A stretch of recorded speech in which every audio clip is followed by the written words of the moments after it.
Hello students, आज हमने start करना है श्रेणी क्रम और समांतर क्रम। श्रेणी क्रम में और समांतर क्रम में जब छड़ों को जोड़ा जाता है तो उनका तुल्य प्रतिरोध कितना होता है ये कैलकुलेशन करनी है, और किसी भी श्रेणी क्रम या समांतर क्रम में किसी भी जंक्शन का, किसी भी संधि का ताप कैसे निकाला जाता है ये भी सीखेंगे।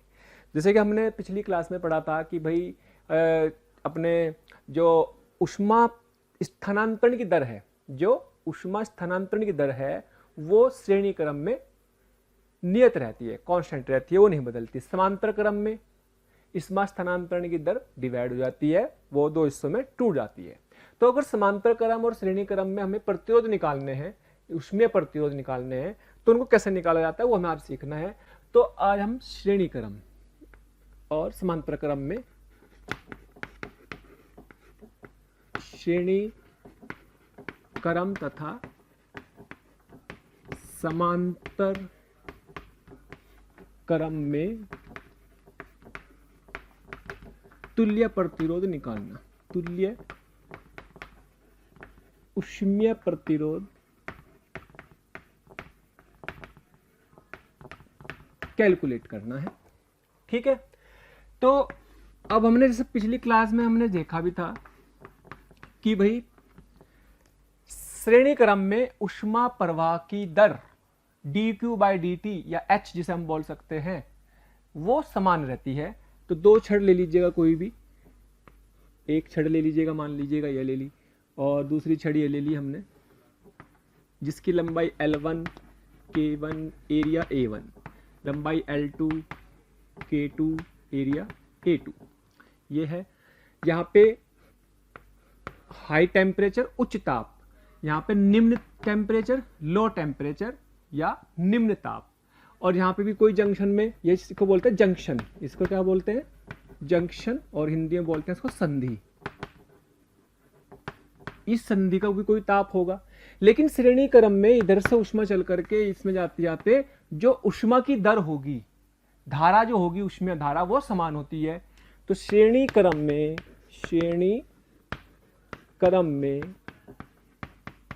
ऊष्मीय धारा समान होती है। आप ऐसा समझो कि अगर आप इन्हें यहाँ पे दो पाइप जोड़ दे, जैसे पानी डाला तो वो पानी सीधा निकल जाएगा, वो कहीं पे बीच में डिवाइड नहीं होगा, कहीं पे इसको दो हिस्से अलग अलग नहीं जाएंगे, तो समान होती है। यानी कि अपने पास आप बोल सकते हैं कि जो dQ/dt इतने हिस्से में होगी वही dQ/dt इतने हिस्से में होगी, और वही dQ/dt इतने हिस्से में भी होगी। तो कोई से भी हिस्से से निकाल लो। जैसे कि हमने पढ़ा है भाई विद्युत धारा में क्या होता था, विद्युत धारा समान होती थी, जिसमें कि ताप, यहाँ पे तापांतर है तो वहां पे विभवांतर होता था, विभवांतर की वजह से आवेश प्रवाहित होता था, यहाँ पे तापांतर की वजह से ऊर्जा प्रवाह होती है, जिसे ऊष्मा प्रवाह बोलेंगे। तो ऊष्मा तापांतर के कारण प्रवाहित होती है और विद्युत धारा विभवांतर के कारण प्रवाहित होती है। श्रेणी क्रम में वहां विद्युत धारा समान होती है, श्रेणी क्रम में यहाँ ऊष्मा धारा समान होती है। समांतर क्रम में वहां विभवांतर समान होता है, यहाँ तापांतर समान होता है। फिलहाल हम श्रेणी क्रम की बात कर रहे हैं, तो श्रेणी क्रम में ऊष्मा धारा समान होती है, हमें पता है। अच्छा, रेजिस्टेंसेस हमें निकालने, जैसे पहला रेजिस्टेंस कितना हो जाएगा, R1 कितना हो जाएगा, L1/K1 A1, और L2 R2 = L2/K2 A2। तो हम क्या चाहते हैं, हम ये चाहते हैं कि भाई दो रोड ना लगानी पड़े, सिंगल एक रोड से ही काम चल जाए। अगर हम ये चाहें कि भाई सिंगल एक रोड से ही काम चल जाए, तो ये इसमें R इक्विवेलेंट बोल सकते हैं। तुल्य प्रतिरोध कितना होना चाहिए, ताकि वही ऊष्मा धारा इसमें भी प्रवाहित हो रही हो जो कि इन दो अलग अलग रेजिस्टेंस इसमें लग रही थी। यानी कि एक से काम चला लो, क्यों दो अलग अलग लंबाई की, अलग अलग एरिया की, अलग अलग पदार्थ की ले रहे, तो हमने एक ही ले लिया, एक ही तुल्य प्रतिरोध निकाल लेंगे। तो हमें क्या करना है, उसको तुल्य प्रतिरोध एक होगा तो कितना आएगा, किन दोनों के, ये दोनों दिए होंगे तो उसके इक्वल क्या आना चाहिए। सबको पता है कि R1 + R2 आएगा, लेकिन उसको निकालने का तरीका क्या है। तो जो H है dQ/dt, क्या वो समान है, क्या वो यहां से यहां तक निकालेंगे तब भी इतनी होगी H, क्या वो यहां से यहां तक निकालेंगे तब भी इतनी, और यहां पूरे में भी इतनी। तो आप क्या करो, इतने हिस्से से निकाल रहे हैं, पहले मान लो TH - T/R1, ऐसे निकाल ली। आप इसको ऐसे लिख सकते हैं T H minus T equal to H R one, equation 1। और यही एच आप ऐसे भी निकाल सकते हो, यहां से यहां तक के लिए भी निकाल सकते हैं। तो यहां से यहां तक के लिए निकालेंगे अगर, तो टी माइनस टी एल, ये ज्यादा टेम्परेचर, ये कम, तो ज्यादा में से कम अपॉन R2। भाई जैसे विभवांतर बटे रेजिस्टेंस होता था, वैसे तापांतर बटे रेजिस्टेंस होगा, प्रतिरोध होगा। तो यहां पर क्या बन जाएगा जी, यहां पर बन जाएगा T L minus T equal to, L का मतलब निम्न ताप, लो टेम्परेचर, एच का मतलब high temperature, equal to H into R2। ठीक है। अगर तीसरी एक और बात कर ले हम, क्या टी एच, इसको ले लो पहले, इसको क्या करो, ऐड कर लो, इसको ऐड कर दिया मान लो, तो इससे ये sorry T minus T L, इससे कट जाएगा T H minus T L बराबर, इधर से एच कॉमन आ जाएगा और ये आ जाएगा R1 प्लस R2, ये आ गया आज R1 प्लस R2। और अगर मैं इससे यहां से H निकालूं तो ये H कितना आ जाएगा, T H minus T L upon R1 plus R2, ये आ गया। अब इसे मान लो आप इक्वेशन नंबर 3। अब अगर इसकी बात करें तो ऊष्मा प्रवाह की दर इसमें भी सेम रखनी, तो अगर बात करें तो यहां से निकलेगा H बराबर T H minus T L upon R equivalent, और ये किसके बराबर है, इसके बराबर तो होगी, ऊष्मा प्रवाह की दर तो सेम रखनी। तो यानी कि मैं ये कह सकता हूं कि भाई T H minus T L बराबर अपॉन R1 प्लस R2, और यहां से ये कैंसिल, सॉरी ये कैंसिल हो जाएगा, this is R1 plus R2, और तुलना करने पर R इक्विवेलेंट बराबर R1 प्लस R2। इस तरीके से आप कह सकते हैं कि श्रेणी क्रम में आप दो प्रतिरोधों को जोड़ने पर उनके तुल्य प्रतिरोध निकाल सकते हैं। यानी कि अब आपको दो अलग अलग छड़ लेने की जरूरत नहीं, एक छड़ ले लो जिसका प्रतिरोध इसके बराबर आ रहा हो, बस उसको लगा दो उसमें और अपना काम चल जाएगा। इस तरीके से आप प्रूफ करेंगे। ऐसे समीकरण बनाने आनी जरूरी है क्योंकि ये तरीके हमारे काम आएंगे। ये प्रूफ कराने का पर्पज ये नहीं था कि भाई हमें ये प्रूफ करना बहुत ज्यादा पूछा जाता है, ये जरूरी था, इंपॉर्टेंट ये था कि भाई किस तरीके से सोचना होता है हमें, कि दर को समान रख करके सोल्व करना होता है। इसमें कई बार आपको जंक्शन का यहाँ पे संधि का ताप भी पूछा जा सकता है। अगर संधि का ताप पूछ लिया जाए तो आपके पास दो समीकरण है, संधि का ताप भी पूछ लिया जाए तो आप इसको दो समीकरणों को मान लो घटा दो तो इस टी को भी निकाल सकते हो। करेंगे ऐसे बहुत सारे सवाल, लेकिन इस तरीके से हमें किसी भी संधि का ताप निकालना या तुल्य प्रतिरोध निकालना ये आना चाहिए। ओके, अब हम निकालते हैं समांतर क्रम में। तो समांतर क्रम में कैसे निकालेंगे भाई, समांतर क्रम में करो जी। चलो जी, ये तो था श्रेणी क्रम, अब है समांतर क्रम। समांतर क्रम, तो समांतर क्रम में तो वही अपना एक तो उच्च ताप, ये तो फिक्स होता है भाई, ये नहीं बदलना होता है ना। इसी के बीच में रोड लगा दो, तो मान लीजिएगा आपने रोड लगा दी, चलो ये आपका एक रोड यहां पर लग रही, एक रोड यहां पर लग रही, इसकी लंबाई L1, K1, A1, L2, K2, A2 और ये TL लो ताप। ठीक है, अच्छा जी, अब बात करते हैं फिक्स ताप है ये भी, और ये भी फिक्स है, ये भी फिक्स है। तो हम चाहते हैं कि भाई ये दो छड़ ना हो करके अपने पास इनके बीच में एक ही छड़ से काम चल जाए, ताकि एक ही छड़ अपनी काम कर जाए। तो एक ही छड़ से उसकी लंबाई ये है और उसका मतलब R1 है ये, इसका R2 है ये, तो R तुल्य प्रतिरोध, तुल्य प्रतिरोध का एक रेजिस्टेंस लगा देंगे। यहां से जो ऊष्मा जाएगी, ऊष्मा की दर जाएगी H, क्या वो दो हिस्सों में डिवाइड हो जाएगी, H1 और H2 में। भाई यहां से पानी डाला, क्या वो दो पाइप में अलग अलग में जाएगा, इसका मतलब ये श्रेणी क्रम नहीं है, इसका श्रेणी क्रम ब्रेक हो गया। लेकिन जो ताप इसका वो इसका, जो ताप इसका वही इसका, तो इनका जो ताप अंतर है इसका, वही ताप अंतर इसका है। यानी कि आप कह सकते हैं कि समांतर क्रम में ताप अंतर समान रहता है, समान रहता है। ठीक वैसे ही जैसे कि समांतर क्रम में विभवांतर समान होता है। जो हमारे घरों पर लाइट होती है सब समांतर क्रम में जुड़ी होती है, इनका पोटेंशियल डिफरेंस जिसे हम विभवांतर कहते हैं समान होता है 220 वोल्ट जिसे हम यूज करते हैं। खैर उस पर नहीं जा रहे, लेकिन हाँ ये सब कुछ उसके जैसा ही है। तो समांतर क्रम में जपना होगा, ताप अंतर समान रहेगा इसका भी, लेकिन जो धारा होगी वो अलग अलग होगी। तो इधर से जो धारा आएगी वापस जाएगी तो उतनी, लेकिन दो हिस्सों में डिवाइड हो गई। तो हम कह सकते हैं कि H बराबर H1 प्लस H2, ये क्या है, ऊष्मीय धारा, ऊष्मीय धारा जिसे आप dQ/dt के हिसाब से सोच सकते हैं। ठीक है, dQ/dt1, dQ/dt2, dQ/dt पूरे की हो गई। तो आप क्या लिखेंगे, आप अगर पहले H1 की बात करें तो क्या H1 को लिखने के लिए TH minus TL upon R1 लिखेंगे, यस।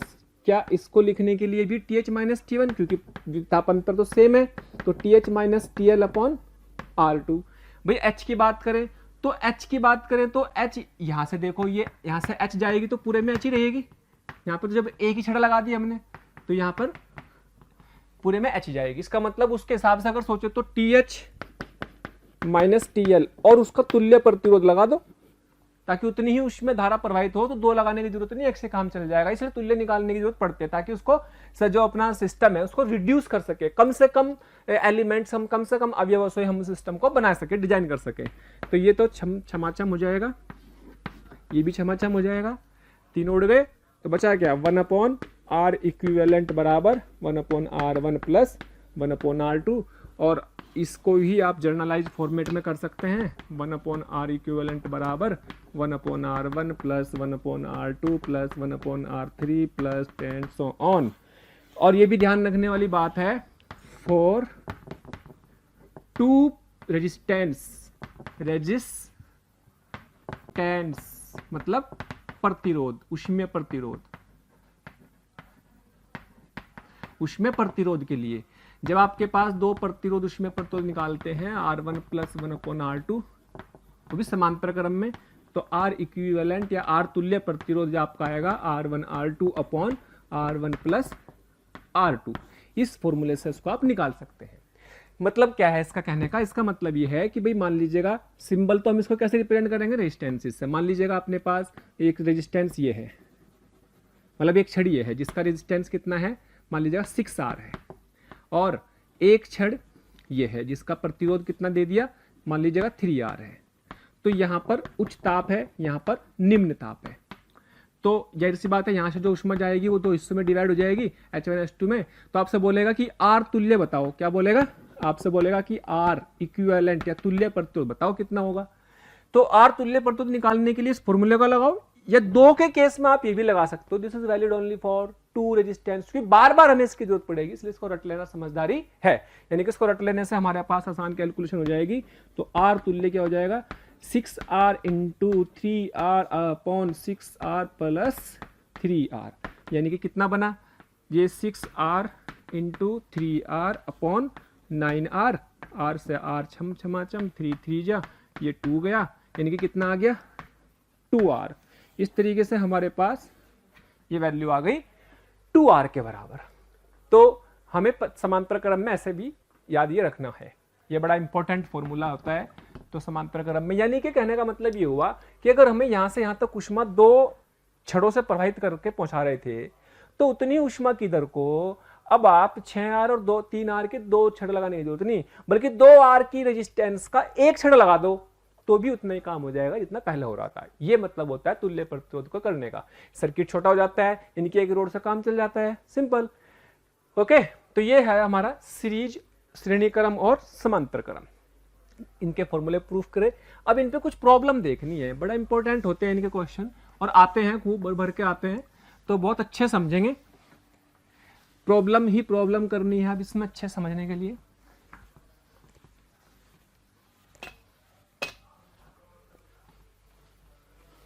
हाँ जी, तो अब सिर्फ कुछ क्वेश्चंस करते हैं पहले। मान लो सिंपल क्वेश्चन, एक ही रोड, एक ही रोड और एक ही रोड, 6R 3R 2R। तो बोलेगा R इक्विवेलेंट बताओ। तो कैसे है भाई, श्रेणी क्रम में है या समांतर क्रम में? अगर ऐसे पानी डालेंगे तो सीधा जाएगा श्रेणी क्रम में है, यानी कि R1 plus R2 plus R3 6R plus 3R plus 2R बराबर 6 3 और 2 11R। इतने रेजिस्टेंस इसकी वैल्यू आ गई। क्लियर? इसको क्वेश्चन नंबर 2 देख सकते हैं। अगर इन्हीं रेजिस्टेंसेस को, अगर इन्हीं छड़ों को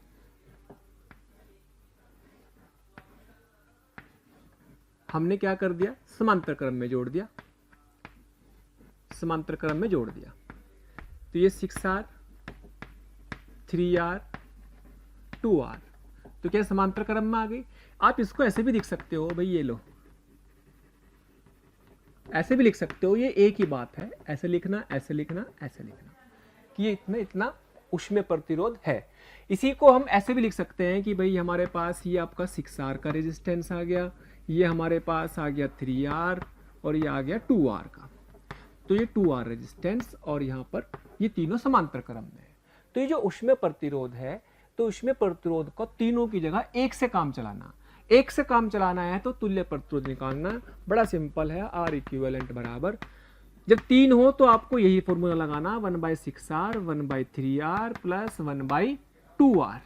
तो कितना आ गया, एलसीएम आ जाएगा भाई कितना, 6R, तो यहाँ 1 प्लस 2 प्लस 3 यानी कि 3 2 5 और एक 6 यानी कि 6/6R और 6 से 6 कट गया 1/R। और उल्टा करना ना भूले, क्योंकि ये 1/R की इक्विवेलेंट की वैल्यू आती है, तो R इक्विवेलेंट यानी कि तुल्य प्रतिरोध की वैल्यू आ गई R। अच्छा, इसको थोड़ा सा शॉर्ट ट्रिक से भी कर सकते हैं, क्योंकि इसमें कोई बहुत मुश्किल नहीं है भाई। इन देखो दोनों 6 और 3, जब आप इनको, हमने भी किया था सवाल, 6 और 3 का कितना आएगा, 6 और 3 का आएगा 6R इंटू, अगर दो का लेकर के चले, अपॉन 6 प्लस 3 9R, तो ये आ जाएगा 2R। यानी कि क्या बन जाएगा, ये तो 2R बन गया और एक 2R नीचे बन गया। अब 2R का फिर से निकालेंगे, तो 2R का कैसे निकालेंगे, 2R into 2R upon 2R plus 2R that is 4R। ये गया, ये 2 से 2 कट गया। तो चाहे ऐसे कर लो चाहे ऐसे कर लो, दो को कन्वर्ट करने में थोड़ा सा आसानी रहती है, क्योंकि हमें वो फॉर्मूला आसान लगता है। और तीनों करना चाहो तीनों कर लो, जैसे भी आपकी प्रैक्टिस बनती है। ओके, अच्छा मान लीजिएगा ऐसा छड़ दे दिया आपको,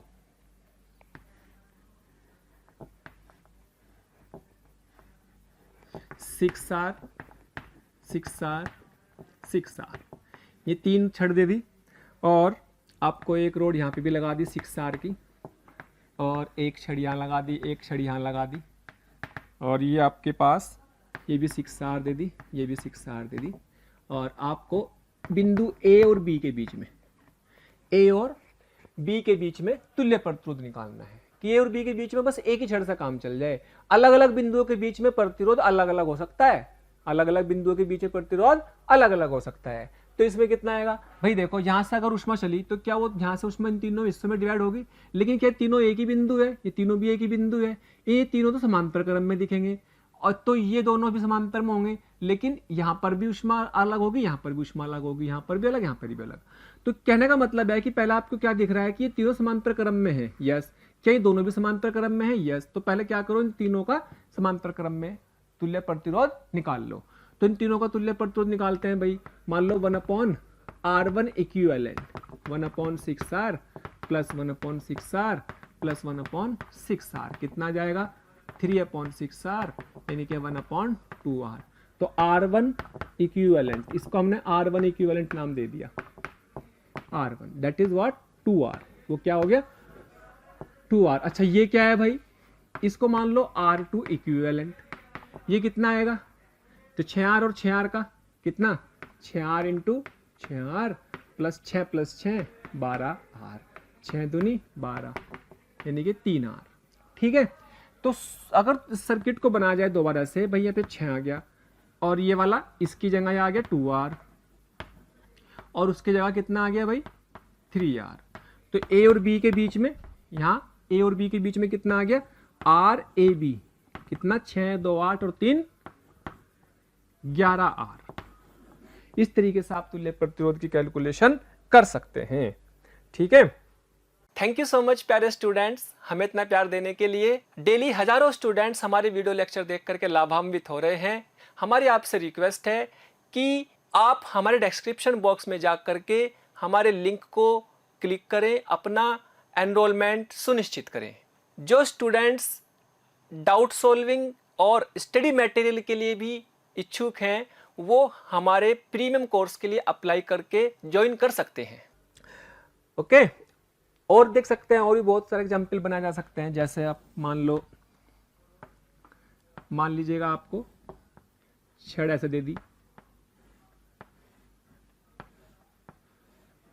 ये लगा दी छड़, एक छड़ इधर से आ गई, एक छड़ इधर से आ गई, और ये मान लीजिएगा 3R और 1R 2R और ये R 4R, ये A ये B। आपसे पूछा है कि R A B बताओ, A और B के बीच में तुल्य प्रतिरोध। सिंपल है, आपको दिख रहे हैं कि सबसे पहले यहाँ से जो करंट जाएगी वो दोनों हिस्सों में डिवाइड हो जाएगी, यानी कि यहाँ पे सीरीज तो नहीं है, पर हाँ जितनी करंट यहाँ जाएगी उतनी यहाँ जाएगी, जितनी धारा यहाँ से निकलेगी उतनी धारा यहाँ से। तो यानी कि ये दोनों कैसे आ गए श्रेणी क्रम में, ये दोनों कैसे आ गए श्रेणी क्रम में। तो इन दोनों का मिला करके कितना बनेगा, 3 और 3 का ये बन गया 6R। अच्छा, ये भी श्रेणी क्रम में आ रहे, वाह जी वाह, तो कितना बन गया 2 और 1 3R। तो 6R और 3R दोनों कैसे बनेंगे, समांतर, क्योंकि दो ताप यहाँ है और यहाँ है, इनका दोनों का ताप अंतर, उसका ताप अंतर समान होगा, यानी कि दोनों का विभवांतर समान जैसा होता था वहां पर, से तापांतर समान है। तो इसका मतलब ये दोनों आपके 6R और 3R समांतर क्रम में होंगे, और समांतर क्रम में होंगे तो समांतर क्रम में 6R और 3R का क्या बनेगा, इनका 6R और 3R का समांतर क्रम में 6R इंटू 3R बटे 6 + 3 9R, 3 3R और 3 दूनी कितना आ गया 2R। ये कितना बन गया 2R। यानी कि अब आप ये कह सकते हैं कि भाई यहां पर R है, इस पूरे की वैल्यू कितनी आ गई 2R आ गई, उसको 2R लगा दो, और इसकी वैल्यू यहाँ पे कितने लगा दो 4R। तो ये भी तीनों किस में आ गए श्रेणी क्रम में। तो RAB कितना बन गया, RAB बन गया 4 2 6 और 1 7 7R। इस तरीके से आप, इसका मतलब आप इस सर्किट को ऐसा ना लगा करके इनके बीच में, A से B के बीच में 7R का एक छड़ लगा दो जिसका रेजिस्टेंस या प्रतिरोध 7R के बराबर हो। ठीक है, तो इस तरीके से हम प्रतिरोधों को निकालने की गणना कर सकते हैं। जब आप विद्युत धारा का चैप्टर 12 में पढ़ेंगे तो आपको और भी बहुत तरीके के सवालों को कराया जाएगा तुल्य प्रतिरोध निकालने के लिए, कुछ और प्रैक्टिस भी करेंगे। लेकिन और अपने ऐसे सवाल थोड़े बहुत 10th में भी करे होंगे श्रेणी क्रम समांतर क्रम के, तो ठीक उसी तरीके से हमें इनको लेकर चलना। बस वहां प्रतिरोध यहाँ छड़ आ गई, छड़ को लगा दिखा दो, छड़ की जगह पे आप उनका सिंबल, इनका प्रतीक लगा दो। उनका प्रतीक क्या है, एक सिंपल ऐसा बनाकर कर दो। भाई यही सर्किट आपका ऐसे भी तो दे सकता है, वो ऐसे भी तो दे सकता है ना। ये और ये क्या अलग अलग है या सेम है, भाई ये सेम है। ठीक है, यार ये 3R, ये 3R, ये R, ये 2R, ये 4R, तो ये एक ही बात है। ठीक है, जो हमें अभी तक जो हम छड़ की फॉर्म में कर रहे थे, तो छड़ की फॉर्म की जगह उसको रेजिस्टेंस में दिखाओ, सिंबल से प्रतीक की फॉर्म में, क्योंकि ये तो हमारा सिमेट्रिक डायग्राम होगा ना, जिससे हमें किताबों में कैसे दिखाना है वो है। क्लियर, चलो जी और चीजें देखते हैं। क्वेश्चन नंबर, ये अपने पास छड़े हैं, ये छड़े हैं, और यहां पर ये A बिंदु, ये वाला बिंदु, इसको A ले लो, इस पर 200 डिग्री सेल्सियस का ताप है, इसको B, इसको C, इसको D, और यहां पर 50 डिग्री सेल्सियस का ताप है। ठीक है जी, सबका resistance R R R R R R दिया हुआ है। सवाल में क्या पूछा, पहले पार्ट में क्या पूछा, R इक्विवेलेंट तुल्य प्रतिरोध ज्ञात करें, पहला पार्ट में ये पूछा है। दूसरे पार्ट में कि बिंदु A B C D के ताप TA TB TC and TD ज्ञात करो। इन चारों बिंदुओं के ताप कितने होंगे ये बताना है। तो बड़ा अच्छा सवाल है, बहुत आते हैं इस तरह के सवाल। तो आप देखो सबसे पहले ये दोनों कैसे हैं, क्या ये दोनों श्रेणी क्रम में है, क्या ये भी दोनों श्रेणी क्रम में है, यस। तो क्या करो, तो भैया इसको आप लिख सकते हैं आर और आर श्रेणी क्रम में है, यहाँ पे 200, तो जैसे जैसे आप इनको आर और आर को 2r लिख सकते हैं, यस। तो इसको आपने 2r कर दिया, ये अपना कितना बन जाएगा 2r, और ये भी कितना बन जाएगा 2r। अच्छा 2r और 2r का कितना बनेगा 2r इंटू 2r, 2r का समांतर क्रम है, 2r ये 2r और ये 2r समांतर में होंगे एक दूसरे के, अभी तो किया इस तरह का, तो 4r हो जाएगा नीचे, 2r प्लस 2r, ये अपना 2 और अपने कितना आ गया r। इसका मतलब इस 4 रेजिस्टेंस की जगह इनके बीच में a से c के बीच में बस एक r वैल्यू का रेजिस्टेंस जोड़ दो। रेजिस्टेंस मतलब भाई ऐसे दिखा दो या ऐसे दिखा दो, एक ही बात है, तो उससे घबराने की जरूरत नहीं है कि भैया ऐसे लाइनें कैसे दिखा दी, लाइनें दिखा दो, चाहे आप छड़े दिखा दो या फिर आप उनकी वैल्यू लिखोगे तो ही। तो ये कितना r, ये कितना r, ये कितना r, और ये कितना c, ये कितना a, और ये 50। अब ये तीनों श्रेणी क्रम में है भाई, तो तीनों श्रेणी क्रम में होने का क्या फायदा है, तीनों श्रेणी क्रम में होने का फायदा है कि श्रेणी क्रम में आपकी ऊष्मा प्रवाह की दर समान होती है। अगर ऊष्मा प्रवाह की दर समान होती है तो चाहे ऊष्मा आप इतने हिस्से में प्रवाहित मानो, चाहे इतने में देखो, चाहे इतने में देखो, चाहे पूरे में देखो, समान रहेगी।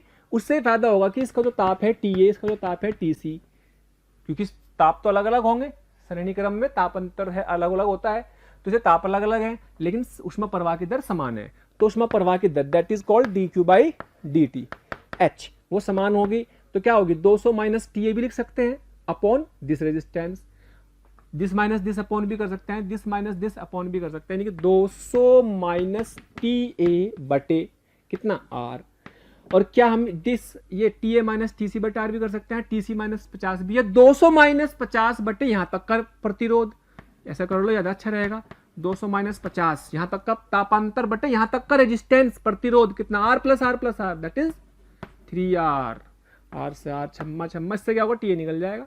लो जी TA कितना बैठेगा बेटे, ये बैठेगा कितना 150 बटे 3 यानी कि 50, 150 बटे 3 50 आ गया, तो TA कितना आ गया 150 डिग्री सेल्सियस। क्या मेरी बात समझ में आ गई? चलो जी अब TC निकालते हैं, तो TC को भी क्या लिखेंगे, लो जी TC माइनस 50 बटे इसका प्रतिरोध, ऊष्मा प्रवाह की दर आ गई H, कहीं से भी निकाल लो तो समान रहनी श्रेणी क्रम में, और चाहे यहां से यहां तक निकाल लो, तो यानी कि 200 माइनस 50 बटे 3R, लो जी छम छम, तो TC बराबर आ जाएगा, ये कितना आएगा 50 और 50 हो जाएगा तो 100 डिग्री सेल्सियस आ गया। लो जी बिल्कुल सिंपल सवाल, कोई मुश्किल नहीं है। तो इस तरीके से आप ये निकाल सकते हो, लेकिन अभी B और D के और निकालने, B और D के और निकालने। अब देखो B और D किसके अंदर है, इस R के अंदर है, ये जो R था इसके अंदर से तो बन के आता है ये, तो इसके अंदर था, यहां से जो भी ऊष्मा गई वो तो दो हिस्सों में डिवाइड होगी, H1 और H2 में, दो हिस्सों में डिवाइड होगी H1 और H2 में। तो अब कैसे करेंगे जी, अब ऐसे करना है भाई, तो यहां से जितनी भी ऊष्मा यहां से गई H1, क्या वही सेम H1 यहां पर जाएगी, जितनी भी यहां से गई H2, क्या वही सेम H2 यहां पर जाएगी, तो A और यहाँ पर C, यहाँ पर B, यहाँ पर D। तो पहले आप एक काम करते हैं, मान लो इसका टेम्परेचर कितना है TB, इसका टेम्परेचर कितना है TD, तो यहाँ का ताप पता लग चुका है कितना 150, और यहाँ का ताप कितना पता लग चुका है 100। तो यहाँ से यहाँ की ऊष्मा दर तो सेम है, चाहे वो इतने हिस्से से निकालो चाहे इतने हिस्से से निकालो, H1 ही रहेगी दोनों में। तो H1 बराबर कितनी 150 माइनस TB बटे इसका रेजिस्टेंस R, और चाहे यहां से यहां तक के लिए निकाल लो, तो TB माइनस 100, ये समझ में आ रहा ना किस में से किसे घटा रहे भाई, ज्यादा में से कम घटा रहे, बट प्रतिरोध जैसे वोल्टेज अपॉन प्रतिरोध होता है, प्रतिरोध से डिवाइड करते हैं, बिल्कुल सेम वैसे करना। तो नीचे इसका भी प्रतिरोध कितना R छम, तो 150 माइनस TB बराबर TB माइनस 100, तो कितना आ गया 2TB बराबर टिंग टिंग कितना 250, तो TB आ गया 125 डिग्री सेल्सियस। वाओ, तो 125 डिग्री सेल्सियस आ गया। अब हम D निकालना है, तो D में क्या है, H2 की बात करेंगे तो H2 क्या होगा, this minus TD, 150 minus TD upon कितना, ये रेजिस्टेंस R, ये भी R हो गया और ये भी R है। क्या ये ऊष्मा की दर यहां से यहां तक सेम है, H2 यहां पे भी चाहे यहां से निकाल लो और चाहे यहां से निकाल लो, बराबर आएगी, दोनों बराबर कर दो। तो क्या करना, TD माइनस 100 बटे R, अच्छा तो सेम ही कैलकुलेशन बनेगी, सेम ही बनेगी ना, तो उसका मतलब TD भी 125 ही आ जाएगा, और ये होना भी चाहिए। अभी आपको मैं पढ़ाऊंगा व्हीटस्टोन ब्रिज,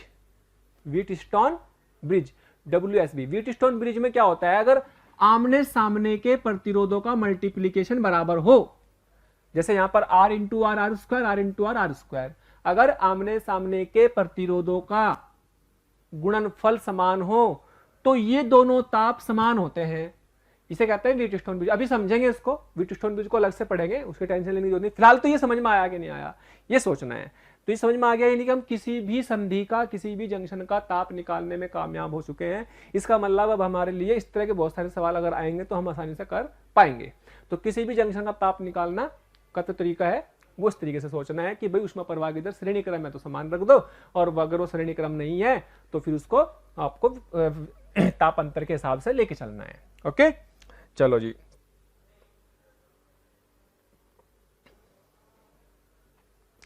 नेक्स्ट क्वेश्चन देखते हैं। एक और प्रैक्टिस करते हैं इस तरह के सवाल की। एक और सवाल देखिए, चलो जी, आपको यहां पर दिया हुआ है 300 डिग्री सेल्सियस और यहां पर दिया हुआ है 80 डिग्री सेल्सियस। ये रेजिस्टेंस R है, ये भी R है, ये भी R है, ये भी R है, ये भी R है, R R R, और कुछ पॉइंट दे देते हैं A B C D। तो सवाल क्या होगा आप समझ गए होंगे। पहले तो क्या सवाल होगा, R तुल्य निकालना, R इक्विवेलेंट निकाल लो। अच्छा, पहले वाले सवाल में R तुल्य निकाला था क्या, पहले वाले सवाल में R तुल्य निकालने में कोई दिक्कत नहीं थी, हमने ताप निकाला था। R तुल्य का क्या आंसर था वो निकाल सकते हैं उसमें तो, क्योंकि हम इस तरह का सवाल अभी कर चुके। दूसरा सवाल TA TB TC TD ये निकालना है, ठीक है। चलो जी, R तुल्य निकाल देते हैं इसमें पहले। अभी इससे पहले वाले सवाल में हमने R तुल्य क्यों नहीं निकाला, क्योंकि उस तरह का सवाल हम पहले कर चुके, वो आप अपना आप निकाल सकते थे। लेकिन इसमें भी आप कर तो सकते हो खुद भी, लेकिन फिर मैं बताता हूं भाई। देखो, यहां से अगर ऊष्मा जाएगी तो वो तो दो हिस्सों में डिवाइड हो जाएगी, इसको बोलते हैं जंक्शन। इसको क्या बोलेंगे, जंक्शन। जंक्शन बोल दो या फिर संधि बोल दो। तो जाहिर सी बात है दो हिस्सों में डिवाइड हो जाएगी। अगर यहाँ से H जा रही होगी तो वो दो हिस्सों में डिवाइड हो जाएगी, H1 और H2 में। लेकिन जितनी भी यहाँ जाएगी ये पूरा श्रेणी क्रम में है, ये H2, ये पूरा श्रेणी क्रम में है H2, और फिर ये दोनों आकर के यहाँ पे दिस प्लस दिस जुड़ जाएंगी और यहाँ पर ये H बाहर आ जाएगी। तो यानी कि तीनों श्रेणी क्रम में दिख रहे हैं, तो R R R तीनों को श्रेणी क्रम में जोड़ दो जी। चलो 3R हो जाएगा, और ये R, 3R और R क्या आपस में समांतर क्रम में होंगे, यस। तो पहले क्या करो, 3R और R का समांतर क्रम, इसका मतलब क्या कहलाता है, समांतर। तो 3R और R का समांतर 3R इंटू R, दो रेजिस्टेंस के लिए हम ये लगा सकते हैं R1 R2 upon R1 plus R2। तो 3R plus R, 3R square upon 4R, ये R से R कट जाएगा, कितना आ गया 3R/4। यानी कि आप ये कह सकते हैं कि इस पूरे के पूरे प्रतिरोध की वैल्यू कितनी आ गई, ये आ गई। अब आपके पास सर्किट बन गया ये 300 R, इसके बीच में कितना आ गया 3R/4, यहां पर कितना आ गया 80, और ये R आ गया। तो ये पॉइंट था A, ये पॉइंट था C। वाह, ये तो श्रेणी क्रम में आ गए। अरे श्रेणी क्रम में तो ऊष्मा प्रवाह की दर समान होती है, चाहे इससे निकालो, इससे निकालो, इससे निकालो, इस पूरे से निकालो, तो इससे क्या फायदा होगा, टी और टीसी निकालने में आसानी रहेगी। चलो जी, टी ये इसमें H निकालते हैं, यहाँ से H बराबर कितनी 300 माइनस TA, 300 माइनस TA बटे R बराबर क्या 300 माइनस TA। यही ऊष्मा की दर तब भी निकल सकती है जब यहाँ से यहाँ तक के निकालेंगे, अच्छा आर इक्विवेलेंट निकाल लेते हैं पहले, पूरा तीनों का एक आर बना लो। आर इक्विवेलेंट कितना बनेगा, आर इक्विवेलेंट बन जाएगा, तीनों को जोड़ दो, are plus 3r/4 plus are, कितना बना 4 और 4 8 और 3 11r/4। तो ये तो आर तुल्य प्रतिरोध आ गया, पहला पार्ट तो हमारा ये आ गया। ठीक है, पहले पार्ट में तो कोई दिक्कत नहीं, लेकिन हमारे ये तुल्य प्रतिरोध निकालना आपको समझ में आएगा, हमारे लिए इंपॉर्टेंट है किसी भी संधि का ताप निकालना, जो हमारे लिए सेकंड पार्ट है। तो सेकंड पार्ट में अगर हम बात करें ये वाले में, तो सेकंड पार्ट के केस में फर्स्ट पार्ट तो हो ही गया, सेकंड पार्ट है 300 माइनस TA बटे आर। अब 300 माइनस 80, 300 माइनस 80 बटे कुल प्रतिरोध तुल्य, जिसे हम क्या बोलेंगे 11R बटे 4। वहां पे तुल्य प्रतिरोध कितना आता, पहले वाले सवाल में 3 आ रहा था। ठीक है, तो कितना बना, आर से आर कट जाएगा, तो कितना बचा भाई 300 माइनस TA बराबर 300 माइनस 80 220 और भाई इंटू 4। ये पहले से कर लो, 220 इंटू 4 बटे 11। ठीक है, तो 220 इंटू 4 बटे 11, तो 11 से कट जाएगा, 11 दूनी 22, तो 20 चौक 80। तो यहाँ से आ जाएगा 300 माइनस TA बराबर 80 और TA बराबर आ जाएगा 220 डिग्री सेल्सियस, 220 डिग्री सेल्सियस। ये अपने पास कौन सा आ गया, TA की वैल्यू आ गई। ठीक है, अच्छा जी, अब ये कौन सा था, ABCD, D, ये D वाला पॉइंट था, सॉरी। तो अब D निकालना, TD, तो वही सेम यहां से यहां तक के लिए भी निकाल लो और पूरे का भी निकाल लो, ऊष्मा प्रवाह की दर दोनों समान होंगी, तो कर दो।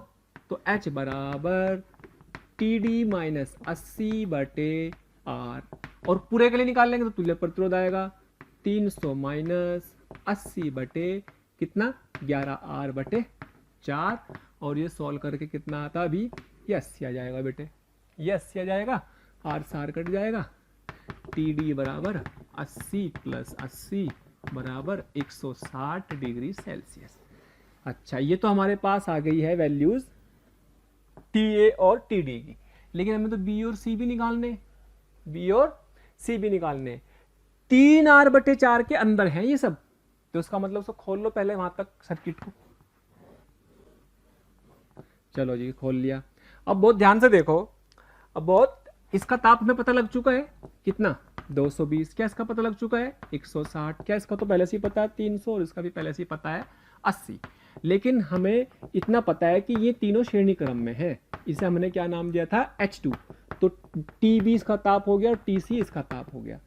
ये पक्का है कि जो H2 यहां से जा रही है वो H2 यहां से जा रही है, चाहे इसमें निकाल लो, इस ताप अंतर से निकाल लो, चाहे इस ताप अंतर से निकालो, चाहे इस ताप अंतर से निकालो, समान होंगी। ठीक है, अच्छा, अब दूसरी बात यह है कि इसमें क्या थी H1। अब बात यह है कि हमें TB निकालना, और चाहे आप यहां से यहां तक का, ये कितना था R, ये 3R हो जाएगा, ये पूरा का पूरा कितना 3R हो जाएगा, तो यहां का ताप और यहां के ताप से भी H2 निकल जाएगी।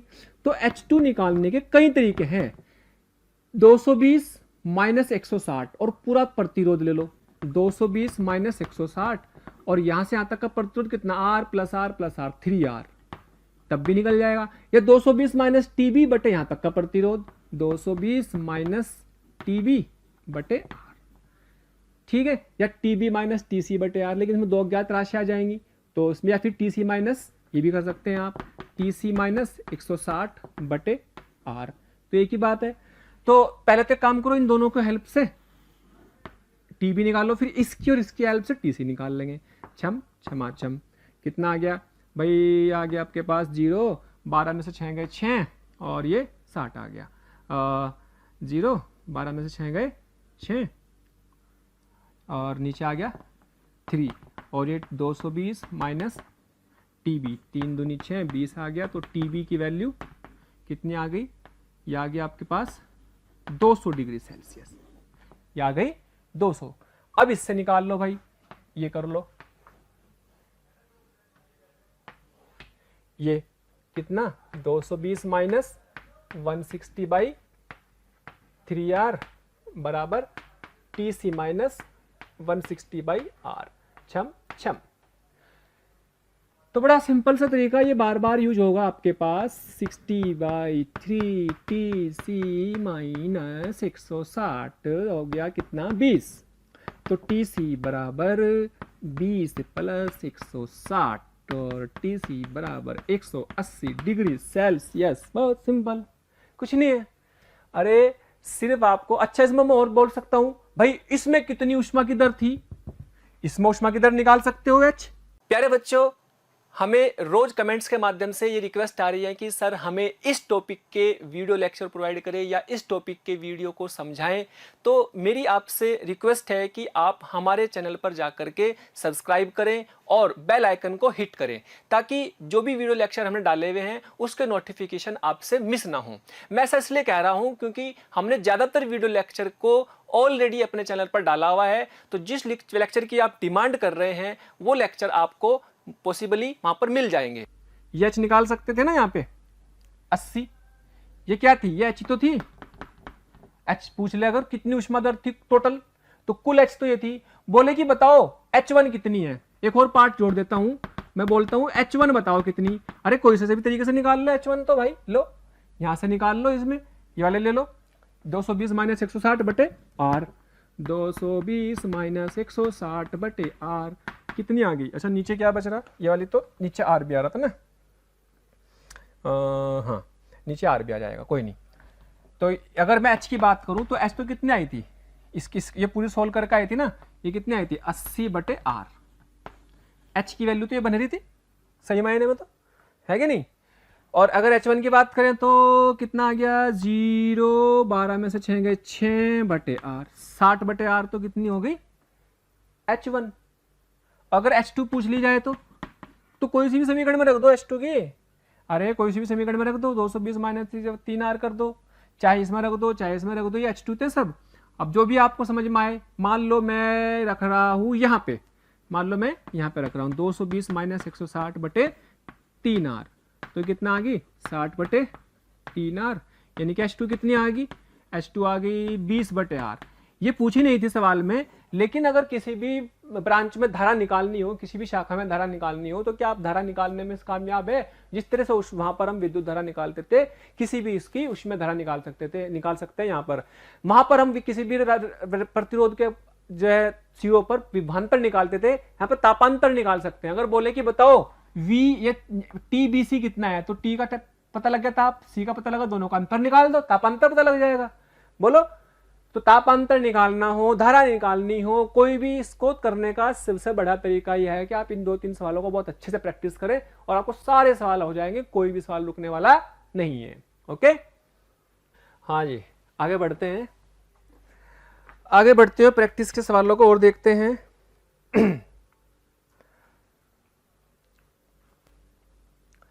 चलो जी, सिंपल सवाल। यहां पे 300 डिग्री का फिक्स ताप है, ये अपने एक रोड, ये भी अपनी एक रोड, और यहां पर अपने इसको 80 डिग्री सेल्सियस का एक फिक्स ताप है।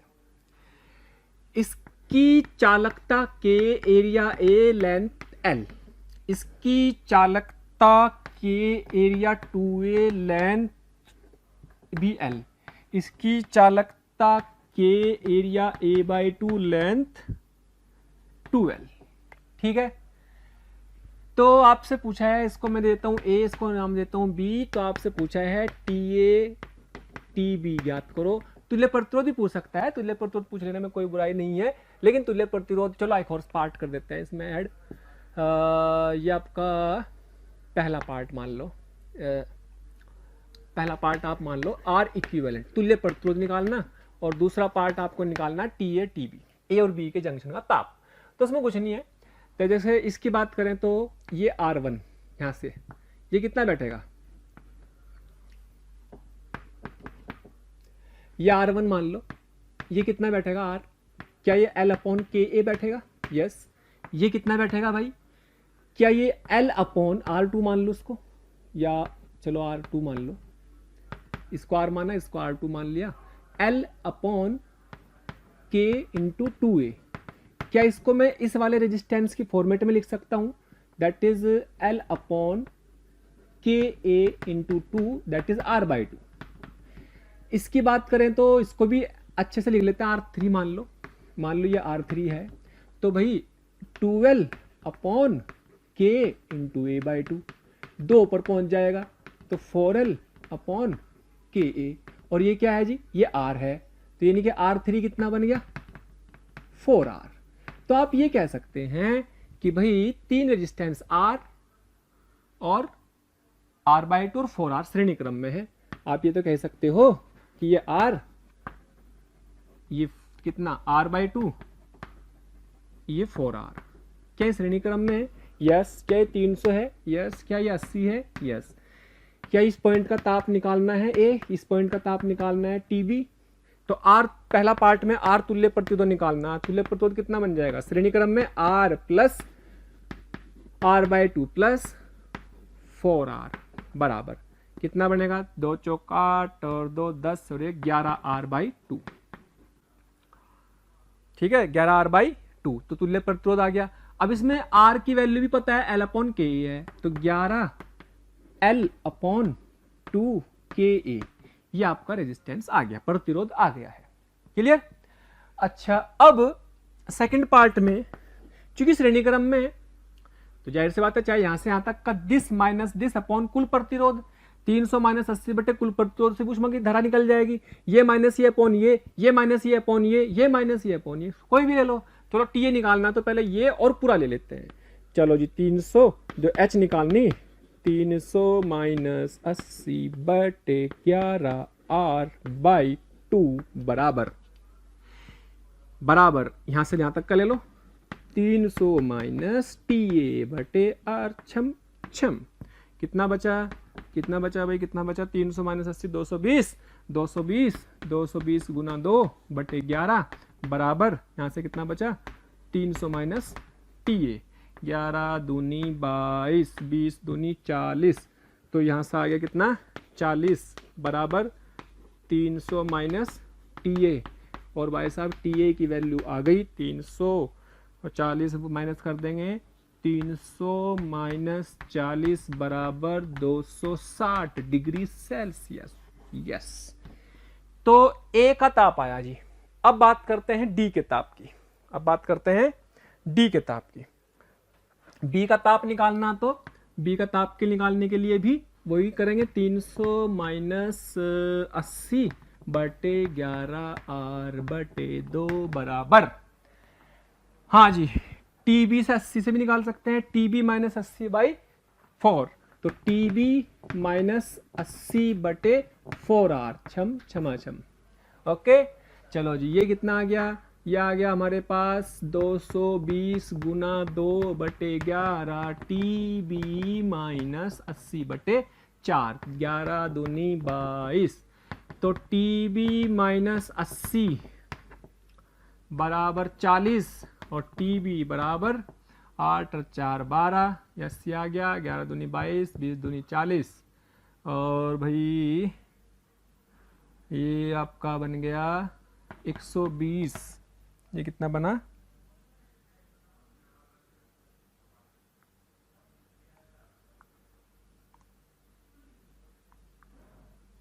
इसका रेजिस्टेंस इसका था 4R था, ठीक है, तो इसका रेजिस्टेंस हमने 4R कर, अच्छा ये 4 छूट गया, ये 4 रह गया, तो ये 4 रहा, तो TB माइनस 80 बराबर 40 गुना 4, और TB बराबर 160 प्लस 80, और TB की वैल्यू आ गई 0, 8 और 6 14, हासिल को लगा 1 और 1 2, 240 डिग्री सेल्सियस। तो कहने का मतलब सिर्फ इतना सा है कि भाई जो है आपको इस वैरायटी के बहुत सवाल मिलने वाले हैं, तो आपको ये सब तरह की प्रैक्टिस ऐसे ही करनी है। किसी भी संधि का ताप निकालना, श्रेणी क्रम में, समांतर क्रम में प्रतिरोध को निकालना, और ताप को किसी भी जगह पर निकालना, और धारा भी पूछ सकता है, तो धारा तो निकालने में कोई है नहीं, धारा तो निकल जाएंगे श्रेणी क्रम में को टोटल, चाहे तो आप धारा को उस फॉर्मूले से निकाल लो, फंडामेंटल वाले से, या R के फॉर्म में निकाल लो। भाई धारा का फॉर्मूला क्या था, KA T1 माइनस Q2/L, तो KA और L की जगह का हमने क्या कर दिया, R को कन्वर्ट कर दिया, बस, तो वो एक ही चीज है, ठीक है। हाँ जी, चलो जी अब आते हैं और आगे प्रैक्टिस करते हैं इनकी। तो नेक्स्ट क्वेश्चन पर आते हैं। हाँ जी, जैसे कि हमने अभी देखा है कि श्रेणी क्रम और समांतर क्रम में, श्रेणी क्रम और समांतर क्रम में प्रतिरोध निकालना, किसी भी संधि पर ताप निकालना, ये हमने सीखा है। अब इसी को थोड़ा सा और अच्छे समझने की कोशिश करते हैं, जैसे हम बोलते हैं जंक्शन लॉ। क्या बोलेंगे? जंक्शन लॉ, संधि का नियम, संधि का नियम, संधि का नियम है वही जो हमने किया अभी तक, बस उसको थोड़ा सा और इलाबोरेट करते हैं, उसको और थोड़ा सा इजी वे में समझने की कोशिश करते हैं। ठीक है, तो इसमें अब जैसे मान लो संधि का नियम क्या होता है। नियम यह है कि किसी भी संधि पर, किसी भी संधि पर सभी ऊष्मा दरों या ऊष्मा धाराओं, ऊष्मा धाराओं का योग शून्य होता है, शून्य होता है। सीधी सी भाषा में ये इसका मतलब है। ठीक, जैसे मान लो इसका मतलब ये है कि भाई मान लो आपके पास एक छड़ है, छड़ समझ लो, प्रतिरोध समझ लो, एक छड़ ये है, ऐसे ही एक छड़ ये है, यहां से ऊष्मा गई, क्या ये ऊष्मा H1 है, मान लो यहां से ऊष्मा गई H2 और H3 में। हालांकि वो कौन किधर जाएगी, ये ऊष्मा इधर से इधर जाएगी, उधर से आएगी, इस बात पर निर्भर करता है कि किसका ताप कितना है। इसको बोलेंगे जंक्शन, इसको बोलेंगे जंक्शन, जंक्शन या फिर संधि।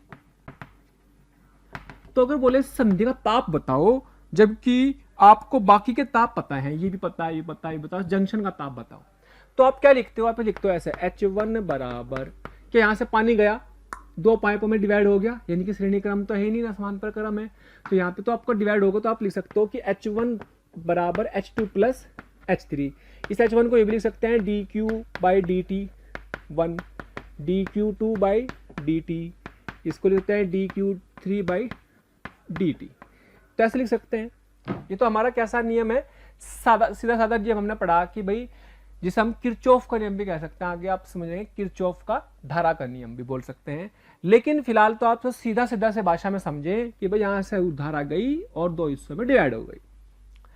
लेकिन अगर डेटा के साथ ले लेता हूं मैं कि भाई मान लो आपने इसको ताप दे दिया 0 डिग्री सेल्सियस, इसको ताप दे दिया 100 डिग्री सेल्सियस, इसको 50 डिग्री सेल्सियस दे दिया। ठीक है, और अब अलग ही दे देता हूं मैं इसको, मान लीजिएगा हमने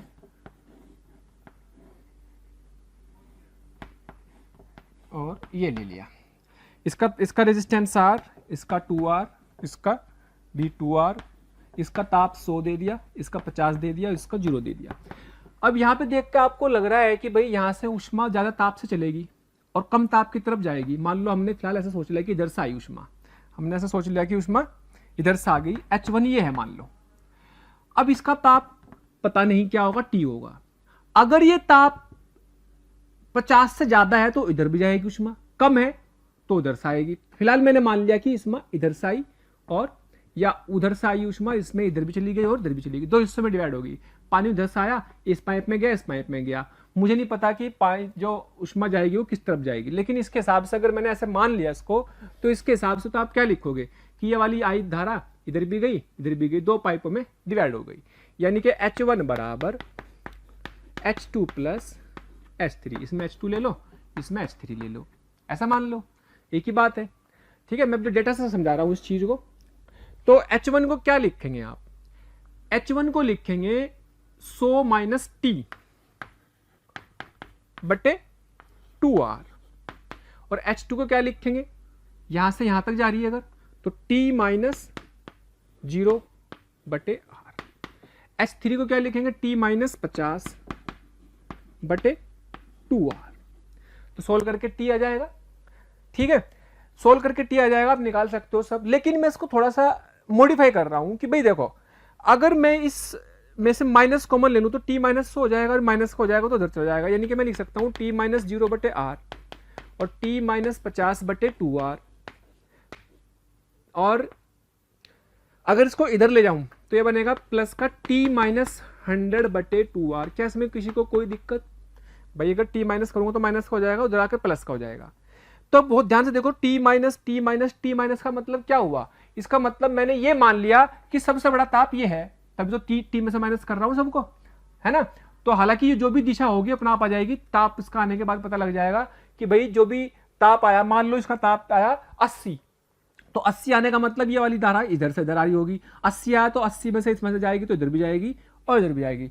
और मान लो t का आंसर आ गया 20 आ गया, तो उधर से उधर तो आएगी, लेकिन 20 आ गया तो इधर से उधर तो नहीं जा सकती, इधर से इधर, तो दिशा अपना आप डिसाइड हो जाएगी। एक्चुअल में जो उष्मा है उसमें दिशा तो होती है, लेकिन ये वेक्टर क्वांटिटी नहीं है। ऐसी क्वांटिटी को बोलते हैं टेंसर क्वांटिटी, टेंसर राशियां, खैर जिनमें दिशा हो लेकिन वो वेक्टर के सदिशों के नियमों का पालन ना करे। विक सदिश नहीं है लेकिन ये इसमें दिशा होती है, तो दिशा के हिसाब से हम इसमें चलते हैं। तो अब इसको मैं ऐसे लिख दिया मैंने, तो तब भी निकल जाएगा टी। भाई ये अलग चीज थोड़ा ही है, लेकिन टी डिसाइड करेगा कि वास्तव में जो डायरेक्शन आपने डिसाइड करी ये वाली, ये वास्तव में ये डायरेक्शन सही है या गलत है। टी का आंसर निकालते हैं। तो टी का आंसर निकालने के लिए क्या बनेगा इस पूरी इक्वेशन में? आपके पास बनेगा टी प्लस टी माइनस 50/2, इसमें सब आर डिवाइड इसमें से निकल जाएगा, आर द्वारा का मल्टीप्लाई हो जाएगा, 0 कर दिया, और ये बन जाएगा T minus 100/2 equal to 0। Actual में इसी को बोलते हैं हम जंक्शन लो, इसी को बोलते हैं हम, सारे को ऐसे लिख देने को ही बोलते हैं जंक्शन लो। क्या बोलेंगे? जंक्शन लो या संधि का नियम। जंक्शन बन रहा ना, यहाँ पे जुड़ना रोड़े, तो कितना बनेगा? 2t plus T minus 50 plus T minus 100 बराबर, पूरी इक्वेशन को 2 से मल्टीप्लाई कर दिया, 0 आ गया, 2 3 4, 4t बराबर 150 और t बराबर 150/4 37.5 डिग्री सेल्सियस। हाँ अब देखो, अब ये अगर 37 पॉइंट आया, 37.5 आया, तो इसका मतलब ये डायरेक्शन सही थी, ये डायरेक्शन भी सही थी क्योंकि ताप ज्यादा, लेकिन ये वाली डायरेक्शन गलत थी, यानी कि ये वाली डायरेक्शन ऐसे होगी, यानी कि 50 में से इधर से उष्मा फ्लो हो रही होगी, ये दोनों जाकर के इधर जाकर के निकल गई होंगी। तो जंक्शन के नियम में आपको क्या माना? इसका इस वाली इक्वेशन का क्या मतलब है कि टी में से सब्ट्रैक्ट कर रहे हैं, टी में से घटा रहे हैं, इसका मतलब आपने ये मान लिया कि टी ही टेम्परेचर सबसे ज्यादा है, यानी कि टी में से ही निकल रही है उष्मा, टी की तरफ से ही उष्मा बाहर की तरफ जा रही, फिर उसका आंसर अपना आप डिसाइड कर देगा कि एक्चुअल डायरेक्शन क्या है। ठीक है, तो जैसे मान लीजिएगा अगर मैं इसके हिसाब से अगर नियम बनाऊं कि भी मान लीजिएगा इसका ताप है आपके पास T1, इसका ताप है T2, इसका T1 मान लो, इसका T2 मान लो, इसका T3 मान लो, इसका T मान लो। तो जंक्शन लो क्या कहता है? अभी आपको कोई दिशा दिखाने की जरूरत नहीं है, अभी आपको कोई दिशा दिखाने की जरूरत नहीं है। जंक्शन लो ये कहता है कि भाई जंक्शन लो के हिसाब से आप, ये कहता है जंक्शन लो कि आपको जो भी पॉइंट का जंक्शन या फिर संधि मानी, जिसको संधि माना, आप मान लो कि सारी धाराएं बाहर निकलती हुई है, ऐसा मान लेना आपने, क्योंकि जब ऐसा मान लेंगे तो ये ताप आप मान लेंगे सबसे ज्यादा हो गया, तो this minus this, this minus this, this minus this he करना पड़ेगा। जब बाहर की तरफ मान ली तो सारा टी में से माइनस करेंगे, यानी कि T minus T1/R1 plus T minus T2/R2 plus T minus T3/R3 बराबर 0। और ये सब क्या है? ये ऊष्मीय धाराएं तो हैं, ये सब क्या है? ऊष्मीय धाराएं। तो ऊष्मीय धाराओं का योग 0 है, सिग्मा ऊष्मा धारा का मतलब H, सभी ऊष्मीय धाराओं का योग 0 होता है किसी भी जंक्शन पर, इसी को बोलते हैं जंक्शन का नियम। तो अब आपको क्या करना है, सीधी सी भाषा में किसी भी जंक्शन को दिया हो तो उस जंक्शन का ताप T मान लो, और ये मान लो कि उसी से बाहर निकल रही ऊष्माएं, उससे बाहर निकल रही, तो उसमें से ही माइनस करो सारे टेम्परेचरों को, और सारी की सारी धाराओं को उस जंक्शन पे जितनी भी मिल रही है, जुड़ रही है, सबको जोड़ दो, इक्वल टू 0 कर दो, उस ताप का जंक्शन का ताप निकल जाएगा। क्योंकि अगर आप टेम्परेचर निकालने में कामयाब होगा तो आप बहुत सारी इंफॉर्मेशन निकाल सकते हैं उस क्वेश्चन के बारे में। तो मेरे ख्याल से जंक्शन का ताप निकालने का तरीका समझ में आ गया होगा, चाहे तो आप सीधे सीधे हीट के डिवाइड कर लो या फिर आप जंक्शन लो लगा दो। इसकी और प्रैक्टिस करके देखते हैं और समझते हैं क्या मतलब है इसका। तो आप इस बात का ध्यान रखें कि ऊष्मा एक सदिश राशि नहीं है, लेकिन फिर भी इसमें दिशा होती है, और ऐसी राशियों को क्या बोलते हैं? टेंसर राशि बोलते हैं। खैर ये आपकी जानकारी के लिए था कि भाई इसमें दिशा होती है, बट ये सदिश नहीं है क्योंकि सदिशों के नियमों का पालन नहीं करती। अगर आपको हमारे वीडियो लेक्चर्स पसंद आ रहे हैं तो प्लीज़ लाइक और शेयर करना ना भूलें। इससे आपके साथी, आपके जो ज़रूरतमंद दोस्त और विद्यार्थी हैं उन तक भी ये वीडियो लेक्चर पहुंच जाएंगे ताकि वो भी इससे लाभान्वित हो सकें। और अभी मैं यही कहना चाहूँगा कि आपका इतना प्यार और इतना स्नेह देखकर हमारी मोशन की पूरी टीम बहुत मोटिवेटेड है और आपके इस प्यार के कारण, इस मोटिवेशन से ही हम और अच्छे से अच्छे कंटेंट आपको प्रोवाइड करते रहेंगे। तो जंक्शन लॉ पर ही बेस्ड कुछ प्रॉब्लम देखते हैं एक दो, ताकि आपको इसको और अच्छे से अप्लाई करना आ जाए। इसी को हम आगे बोलेंगे किरचॉफ का करंट का नियम, किरचॉफ का धारा का नियम, किरचॉफ करंट लॉ, केसीएल बोलते हैं इसको, केसीएल, जिसे आप कहाँ पे पढ़ेंगे, 12th में धारा वाले चैप्टर में पढ़ेंगे अच्छे से डिटेल में। इसका मतलब ये हुआ कि हमारे लिए ये भी कोई नई चीज नहीं होने वाली, ये भी आगे आप वापस रिपीट करने वाले हैं। इसलिए बोल रहा हूँ कि ये चैप्टर आपका कॉपी पेस्ट है एक तरह से विद्युत धारा चैप्टर का। जो चीज थोड़ी सी अलग होगी, नहीं होगी, वो हम बताएंगे। जैसे अब आपके क्वेश्चन ले लेते हैं। मान लीजिएगा आपके पास ऐसे सवाल दे दिया, ये क्या है, छड़ है, ये भी छड़, ये भी छड़, ये भी छड़। बेटे इसका ताप डिग्री सेल्सियस आ गया 200 और इसका 100 आ गया और इसका ताप 50, इसका रेजिस्टेंस R/2 R। तो जंक्शन का ताप बताओ, इसका T बताना। सवाल समझ में आ गया होगा, ये T बताना। अब ये T डिसाइड करेगा कि ऊष्मा की दिशाएं किधर है, लेकिन मेरे को क्या करना, मुझे हर हाल में ये मान लेना है कि भाई सारी ऊष्माएं इधर से ही निकल रही है। ऐसे मान लो कि सारी ऊष्माएं इधर से ही निकल रही है ऐसे, तो अगर इसमें से निकलेंगी तो फिर तो सबसे बड़ा ये मान लिया, मान लो।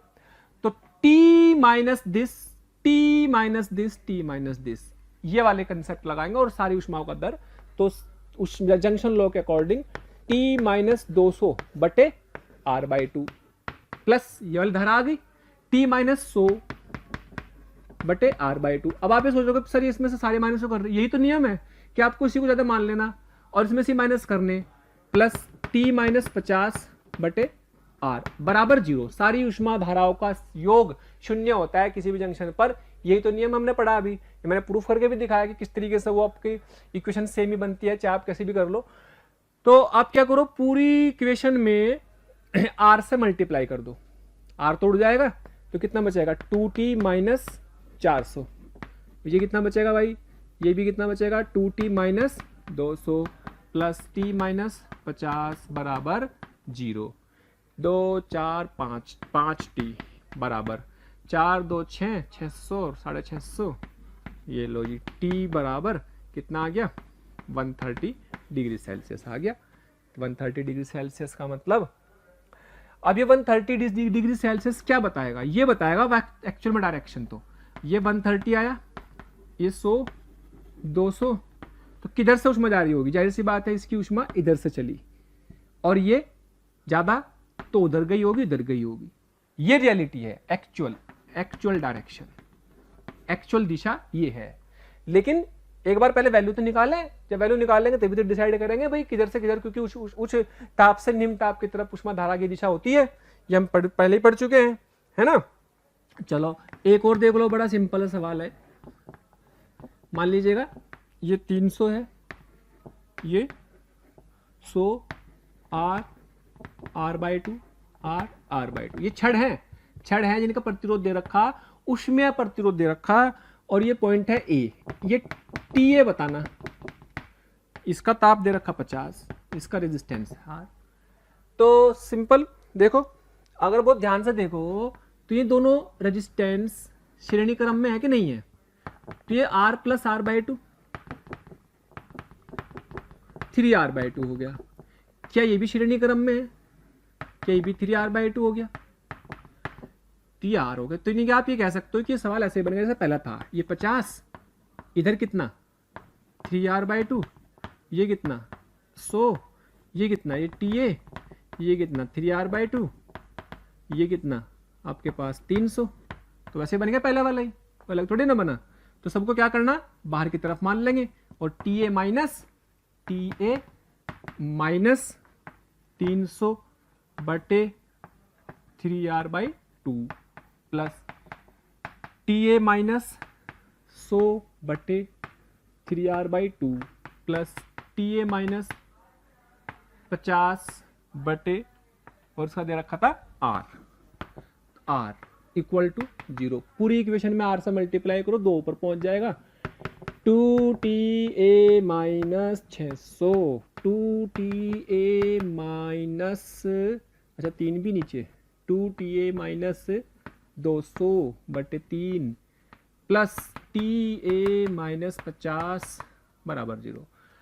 अब पूरी समीकरण में 3 से मल्टीप्लाई कर दो, तो 2TA minus 600, 2TA minus 200 plus 3TA minus 3 पंजे 15, 150 बराबर 0। यस, इसका मतलब अब इसको सवाल को सोल्व करना आसान हो गया।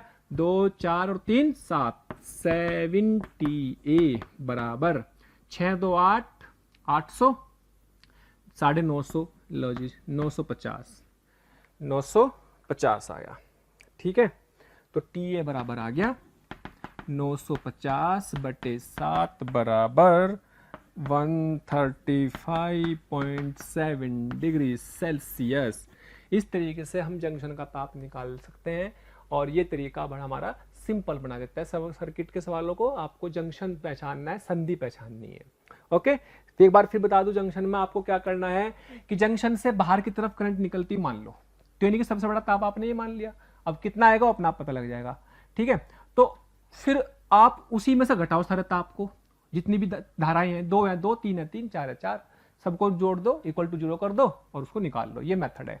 अब रियलिटी अगर जाननी कि भाई किधर जा रही होगी करंट, जैसे कितना आया है 135.7 आया, ये 300, ये 100, ये 50, तो जाहिर सी बात है इधर से भी जाएगी, इधर से भी जाएगी, इधर से भी जाएगी। सिंपल भाई, ज्यादा में से कम की तरफ तो जाएगी, ज्यादा में से कम की तरफ, ज्यादा में से कम की तरफ, यानी कि इधर से पानी आया 2 हिस्सों में डिवाइड हो गया। सिंपल। ओके, हाँ जी। अब ये हमने चालन के बहुत सारे तरीके से मैं समझ लिए हैं, किस तरीके से ऊष्मा प्रवाहित होती है, किस तरीके से जो है आप किसी भी प्रतिरोध को निकाल सकते हो, ताप को निकाल सकते हो। ऊष्मा चालन को कभी कभी ऊष्मामिति के साथ जोड़ दिया जाता है। ऊष्मा चालन को ऊष्मामिति के साथ भी जोड़ दिया जाता है। तो ऊष्मामिति के साथ कैसे जोड़ेंगे भाई? ऊष्मा चालन को कभी कभी ऊष्मामिति के साथ जोड़ देते हैं। कैसे जोड़ते हैं वो समझ लो आप। एक समय से चाहो तो हेडिंग डाल लो छोटा सा कि भाई ऊष्मा चालन प्लस ऊष्मामिति। कुछ नहीं, ऊष्मामिति में कौन से फॉर्मूले थे याद करो। ऊष्मामिति में कौन से फॉर्मूले थे? ms डेल्टा टी और ml। जब चीजों के ताप चेंज होते थे तो ms डेल्टा टी से ऊष्मा का आदान प्रदान होता था। जब ताप बना बदल करके अवस्था परिवर्तन होती थी, इसका ताप समान रहता था, तो ml के वजह से ऊष्मा का आदान प्रदान होता था। और ऊष्मा चल किस तरीके से रही वो आपकी चालन विधि से पता लग रही। तो अब मान लो एक सवाल से समझते हैं इस चीज को कि दोनों का ही कंसेप्ट इसमें जोड़ दिया गया कि मान लो कोई भी स्रोत है जिसको हमने 200 डिग्री सेल्सियस पर फिक्स किया हुआ, 200 डिग्री सेल्सियस पर फिक्स किया हुआ, और भाई ये एक छड़ है, और यहां पर हमने क्या रखा हुआ है? 0 डिग्री सेल्सियस का बर्फ, 0 डिग्री सेल्सियस का बर्फ। इसमें छड़ की जो है कुछ इंफॉर्मेशन दे रखी है। छड़ के लिए क्या दे रखा है भाई? 20 वाट पर सेंटीमीटर डिग्री सेल्सियस। लेंथ दे रखी है भाई 2 मीटर, ये लेंथ 2 मीटर दे रखी। एरिया दे रखा है भाई 10 सेंटीमीटर स्क्वायर, मतलब 10 गुना 10 की घात -4 इंटू 10 की पावर -3 मीटर स्क्वायर। ठीक है जी। और आपको सवाल में क्या पूछा है जी? सवाल में ये पूछा है, पहले पार्ट में ये पूछा है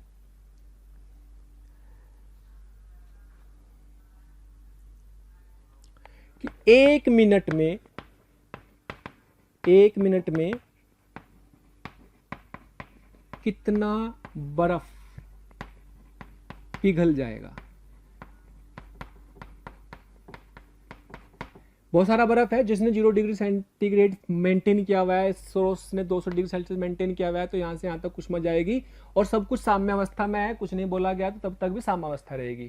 तो यहाँ से यहाँ तक का ताप फिक्स है और साम्यावस्था जाने के बाद तो यहाँ से ऊष्मा चलेगी इधर और यहाँ तक पहुंचेगी, ऊष्मा चालन मेथड से जाएगी। तो चालन विधि तो ये है, लेकिन ऊष्मा ले कौन रहा होगा, ये चालन विधि से यहाँ तक ऊष्मा दे रहा होगा ये, तो चालन विधि से जितनी भी ऊष्मा दी गई होगी वो ले रहा होगा, तो पिघल रहा होगा, और पिघलने के हिसाब से ऊष्मा कौन से फॉर्मूले से लेगा, ml से, और चलने के हिसाब से कौन से उसमें से लेगा, dq/dt वाले फॉर्मूले से, Ka T1 - T2/L से, तो बराबर ml कर दो तो उससे निकल जाएगा। चलो जी, अब इसमें चूंकि टाइम देर पूछा हुआ 1 मिनट में निकालना ही। अच्छा, दूसरा पार्ट भी कर दो। दूसरे पार्ट में क्या करा है कि बर्फ के गलने की दर ज्ञात करो। बर्फ के गलने की दर यानी कि प्रति सेकंड कितना बर्फ पिघल रहा है, यानी कि dm/dt ज्ञात करो। समझ में आ गया दोनों सवाल? तो पहले पार्ट की बात करते हैं, सॉल्यूशन करते हैं। फर्स्ट पार्ट बड़ा सिंपल। तो ऊष्मा दे कौन रहा है भाई, यहां से यहां तक, कौन से मेथड से आ रही, तो dq/dt चालन विधि से आ रही, और जा किस में रही उसमें, तो वो ले रहा किसने से, ml से। तो ml तो क्या ऊष्मा है, तो dq/dt क्या है, Ka T1 - T2/L। चाहो तो आप dt को उधर ले जाओ, मल्टीप्लाई कर दो तो टोटल ऊष्मा आ जाएगी। आप इसको ऐसे लिख सकते हो, इंटू टी कर दो, टाइम से मल्टीप्लाई कर दो, क्योंकि एक मिनट में निकालना, प्रति सेकंड इतनी ऊष्मा, तो टी सेकंड में कितनी इतनी, यानी कि 60 से मल्टीप्लाई कर देंगे, 60 सेकंड में कितनी। और ये ऊष्मा दी यहां से यहां तक 60 मिनट तक गई, ली इसने, ली तो पिघल गया, पिघला तो कौन से फॉर्मूले से पिघला, m/L से, m/L से। L का मतलब उसकी गुप्त ऊष्मा, उसके पिघलने की गुप्त ऊष्मा। अच्छा, पिघलने की गुप्त ऊष्मा इसमें दी हुई है भाई, हमें पता भी है 80 होती है, तो पिघलने की गुप्त ऊष्मा को आप डायरेक्ट यूज कर सकते हो। तो L बराबर 80 कैलोरी पर ग्राम। चलो जी, बस हो गया सवाल, इसमें कुछ नहीं। मेन पॉइंट ये है कि भाई चालन को आपने किससे जोड़ दिया, चालन को ऊष्मामिति से जोड़ दिया, बस। और क्या है, K की वैल्यू दे रखी 20। बेटे वाट पर सेंटीमीटर डिग्री सेल्सियस, तो सेंटीमीटर को किस में बदलना पड़ेगा, मीटर में बदलना पड़ेगा। तो जिसको आपको लिखना पड़ेगा 10 की पावर -2 इंटू 10 की पावर -2। 10 की पावर -2 नीचे आएंगे और ऊपर जाकर के प्लस की हो जाएगी, ठीक है। अच्छा जी, एरिया 10 की पावर -3 हो चुका है। ताप यहां से यहां तक का ताप अंतर 200 - 0 अपॉन लेंथ कितनी, 2 मीटर, लेंथ कितनी 2 मीटर, और टाइम कितना 60 सेकंड। 1 मिनट का मतलब 60 सेकंड, यहां पर 1 मिनट का बराबर लिख लेंगे, 60 सेकंड हो गया। अच्छा, अब कितना बर्फ पिघल गया, मान लीजिएगा m बर्फ पिघला, L कितनी 80, लेकिन वो कैलोरी में है और ये आंसर जूल पर सेकंड में आएगा, तो 80 को भी क्या करना पड़ेगा, इसको कैलोरी में बदलने के बजाय क्या कर लेंगे, इसको इंटू 4.2 से मल्टीप्लाई कर देंगे और ये अपना आंसर जूल में कन्वर्ट हो जाएगा, 4.2 जूल, ठीक है। और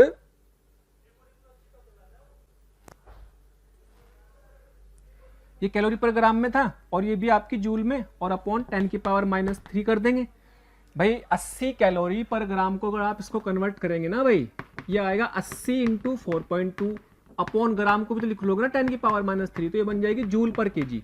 तो आंसर आपका द्रव्यमान किलोग्राम में आ जाएगा। और सोल्व करने पर भाई, सोल्व कर लेंगे आप इसको, तो इसको सोल्व करने पर आ जाएगा लगभग आपके पास दैट इज 35.71 kg के आसपास। इस पूरे को सोल्व करके इतने किलोग्राम बर्फ पिघल जाएगा, ठीक है। सेकंड पार्ट की बात करते हैं। ये कैलकुलेशन आप देख लेना, संभाल लेना इसको, कैलकुलेशन को अच्छे से थोड़ी तरीके से करना, तरीके से सोल्व करने के बाद आपके पास ये इस तरीके से सोल्व करना। मेरे को समझाना ये था कि भाई देखो, ऊष्मा चालन को ऊष्मा मिति से भी जोड़ सकते हैं, कैलोरी मीटर से जोड़ सकते हैं, यानी कि कंडक्शन प्लस कैलोरीमीट्री, अच्छे सवाल बन जाते हैं कभी कभी। तो दूसरा पार्ट में कह रहा है भाई कि बर्फ के गलने की दर, प्रति सेकंड कितना बर्फ पिघल रहा है। हाँ जी, लो, dq/dt बराबर Ka T1 - T2/L। यस, अब Q क्या फॉर्मूला, किस फॉर्मूले से ले रहा, ml से, dt KA T1 minus T2 L। भाई L तो फिक्स है, L तो बाहर आ जाएगी, लेकिन प्रति सेकंड द्रव्यमान कितना पिघल रहा है वो dm/dt है, यही निकालना है। तो K कितना है, वही 20 इंटू 10 की पावर 2 10 की पावर -3 200 माइनस 0/2 और L की वैल्यू 80 इंटू कितनी 4.2 और भाई आपके पास यहां पर आ जाएगा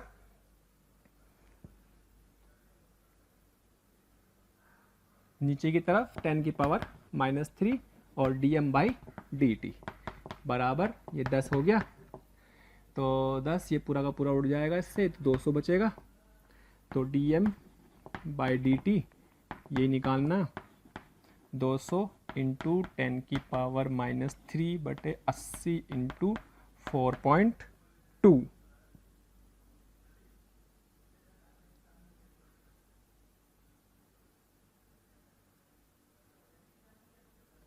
हाँ जी, कैलकुलेशन एक बार देख लीजिएगा ज़रा ध्यान से। dm/dt आ गया, k की वैल्यू आ गई 20 इंटू 10 की पावर 2 -3 और 200 एरिया।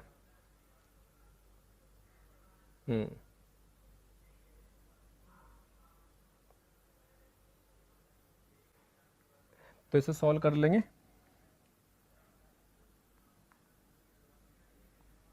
सोल्व करके देखो कितना बैठेगा, लगभग 1 0 काट देते हैं, 4 दूनी 8 4 पंजे 20 और 2 से कट कर देंगे इसको।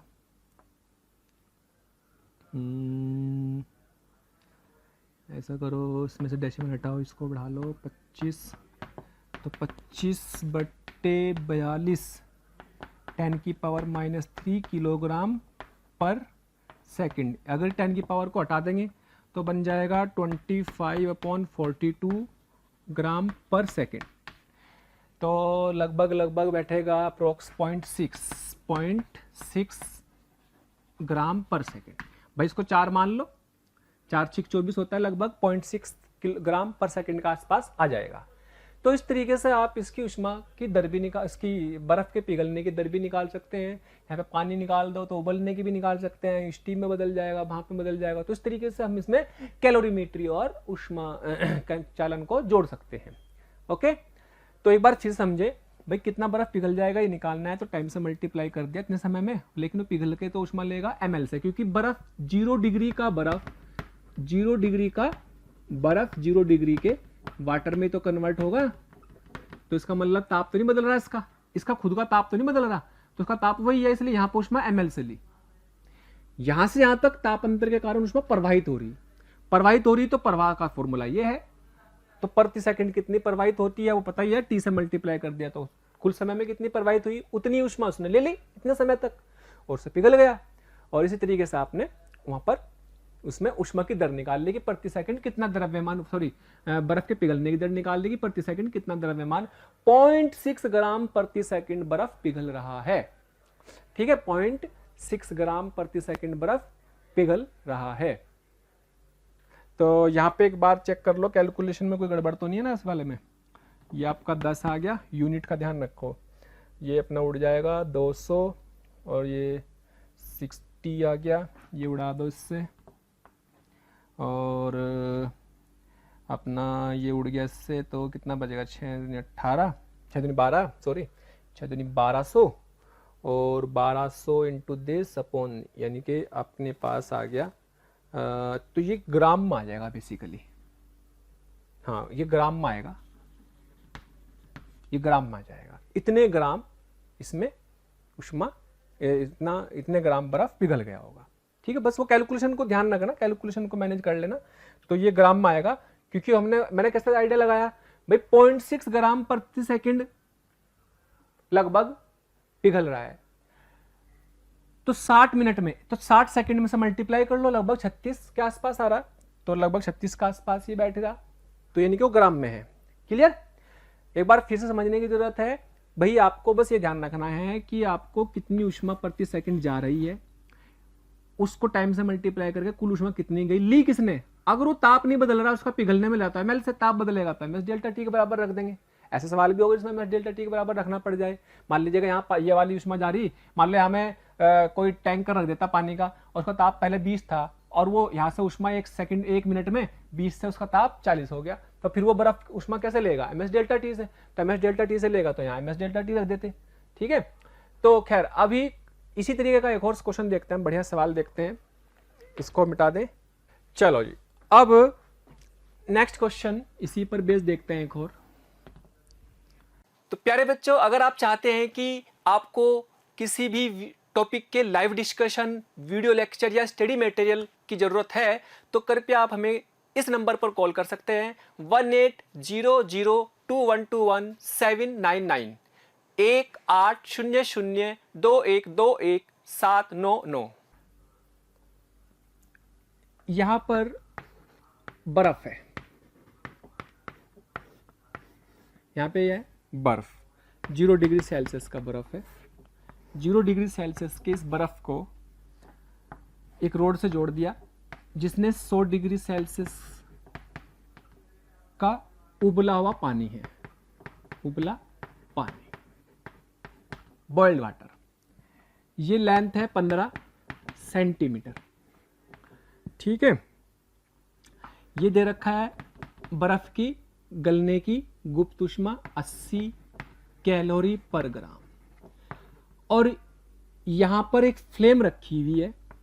फ्लेम को सवाल में बोला है, फ्लेम मतलब एक मोमबत्ती, एक मोमबत्ती को इसके बीच में रखो और ऐसे रखना है, मोमबत्ती को ऐसी जगह पे रखना है, मान लो x दूरी पर रखना, तो ये x निकालना, ऐसी जगह पे रखना है कि उससे ऊष्मा चालन इधर भी जाए, ऊष्मा चालन इधर भी जाए, तो ऊष्मा चालन से ये भी पिघले और वो उबला होता ही वो भाप में बदले, तो इसके गलने की दर और उसके वाष्पन की दर बराबर हो। सवाल की लैंग्वेज समझे। इस मोमबत्ती को कहां पर रखा जाए जिससे कि बर्फ के गलने की दर और भाप के बनने की दर समान हो, तो ये x बताना है कितना होगा, यानी कि ये x है तो ये दूरी कितनी आ जाएगी, 15 माइनस x आ जाएगी। तो आपको ये बताना है कि यहां से जितनी ऊष्मा की दर है उतनी ऊष्मा की दर इसके लिए गलने की और उसके लिए भाप में बदलने की है अगर, तो ये x कितना है। सवाल को मैं दोबारा से लिख देता हूं कि एक मोमबत्ती को कहां रखा जाए, कहां रखा जाए ताकि बर्फ के गलने की दर, बर्फ के गलने की दर, ताकि बर्फ के गलने की दर और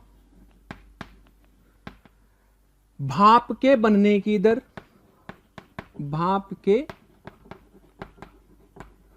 बनने की दर समान हो, ताकि दोनों की दर समान हो। ठीक है, और इसमें भाप के बनने के लिए जो इसकी वेपोराइजेशन यानी कि वाष्पन की ऊष्मा है वो दे रखी है 560 कैलोरी पर ग्राम। ये दिया हुआ है, ये हमें क्वेश्चन में गिवन है, दिया हुआ है। ठीक है, ये भी सब कुछ दिया हुआ है हमें सवाल में, और ये पूछा हुआ है। क्या मेरा सवाल समझ में आ गया? बढ़िया सवाल है, इंपॉर्टेंट वैरायटी मान लो उसकी, इस तरह का सवाल अच्छा सवाल माना जाता है। पर इस तरह के सवालों को करने का तरीका क्या है, जो कंडीशन दे रखी है उसको अप्लाई कर दो। कंडीशन क्या दे रखी है, इसके गलने की दर और भाप के बनने की दर बराबर है, यानी कि दे रखी सॉल्यूशन में हमें इस बेसिस पे करना है कि dq/dt ऑफ आइस, dm गलन की दर का मतलब प्रति सेकंड कितना बर्फ पिघलेगा, प्रति सेकंड उतनी ही भाप बननी चाहिए, तो बराबर आइस मतलब बर्फ, और dm/dt ऑफ भाप, यानी कि प्रति सेकंड जितना बर्फ पिघलेगा प्रति सेकंड उतनी ही भाप बननी चाहिए। तो यही कॉन्सेप्ट अप्लाई कर देना है। इसका मतलब dm/dt ऑफ बर्फ निकालो, dm/dt ऑफ भाप। अभी हमने dm/dt पहले साल में निकालना सीखा था, तो उसी तरीके से निकालेंगे बस। तो इससे पहले वाले साल में dm/dt निकाला था ना, तो उसी तरीके से निकालेंगे, लेकिन इस बार लंबाई इतनी, ऊष्मा इधर जाएगी और इधर भी जाएगी, और उसी के बेस पर हमें लेना है। अच्छा, ये जो मोमबत्ती है, इस मोमबत्ती का ताप फिक्स है भाई 200, इसने यहां पर कितना ताप दे रखा 200 डिग्री सेल्सियस फिक्स किया हुआ है इस जंक्शन का ताप। तो जाहिर सी बात है इधर से उसमें भी जाएगी, इधर से भी जाएगी, दोनों तरफ जाएगी, क्योंकि इसका ताप ज़्यादा है। इसका ताप ज़्यादा होने के कारण ऊष्मा इधर भी जाएगी, इधर भी जाएगी, और जो ऊष्मा इधर जाएगी उस तरफ जाएगी, उसकी वजह से बर्फ पिघलेगा, इसकी वजह से ये उबला पानी भाप में बदलेगा, और दोनों के बर्फ के गलने की दर और बर्फ के भाप के बनने की दर बराबर है, सवाल में दी है। तो ये कहाँ रखी जाए, एक्स पूछी ही है। क्या मेरा सवाल समझ में आया? यस। अब करने का तरीका वही है कि भाई दोनों निकाल लो, बराबर कर दो, उसमें क्या है। चलो जी, पहले क्या करते हैं, D Q by D T of बर्फ के ए, इसका के और ए तो दिया हुआ नहीं, ना के दिया हुआ ना ए दिया हुआ, तो के और ए को कट जाएंगे बेसिकली वो, तो कितना 200 माइनस 0 बटे एक्स।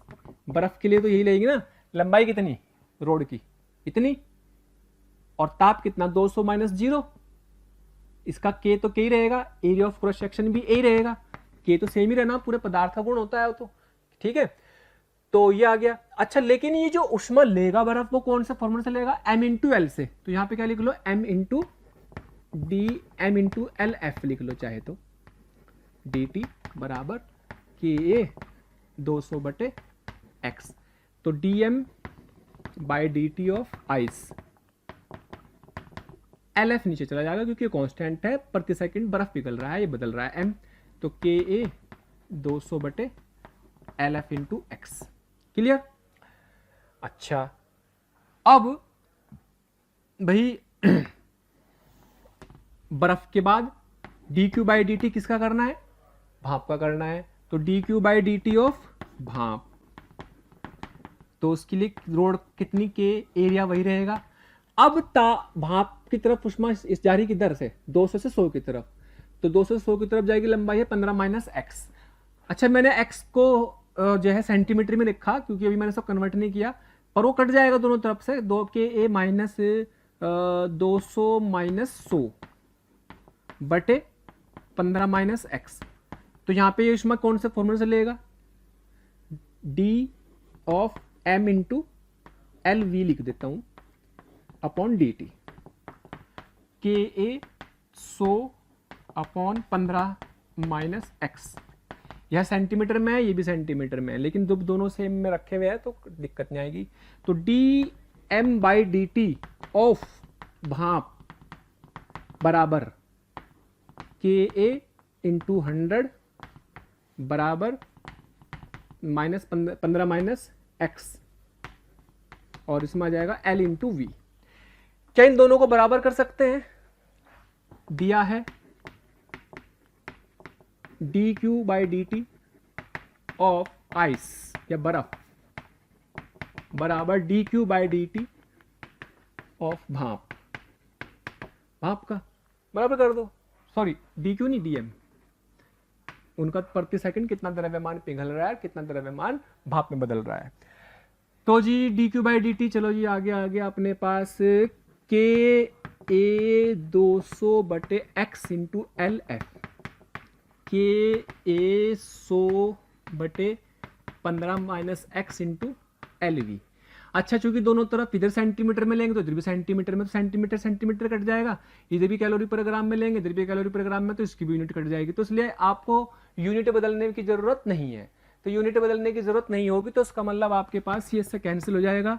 अब आपके पास क्या होगा, इससे ये गया, ये गया, ये गया, ये गया, कितना बचा 2 बाई एक्स, दिस इज 80, और ये कितना ये आ जाएगा आपका 1 अपॉन कितना 15 माइनस एक्स इंटू 560। तो ये उससे उड़ गया, ये उड़ गया, 2 से ये गया 4, तो कितना आ गया भाई, ये अपना बना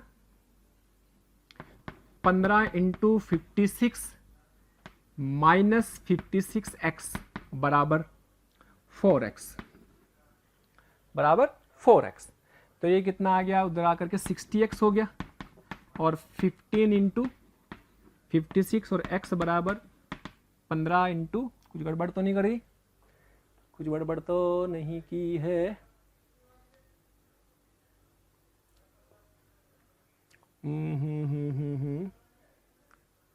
ओके 5 6 हो गया,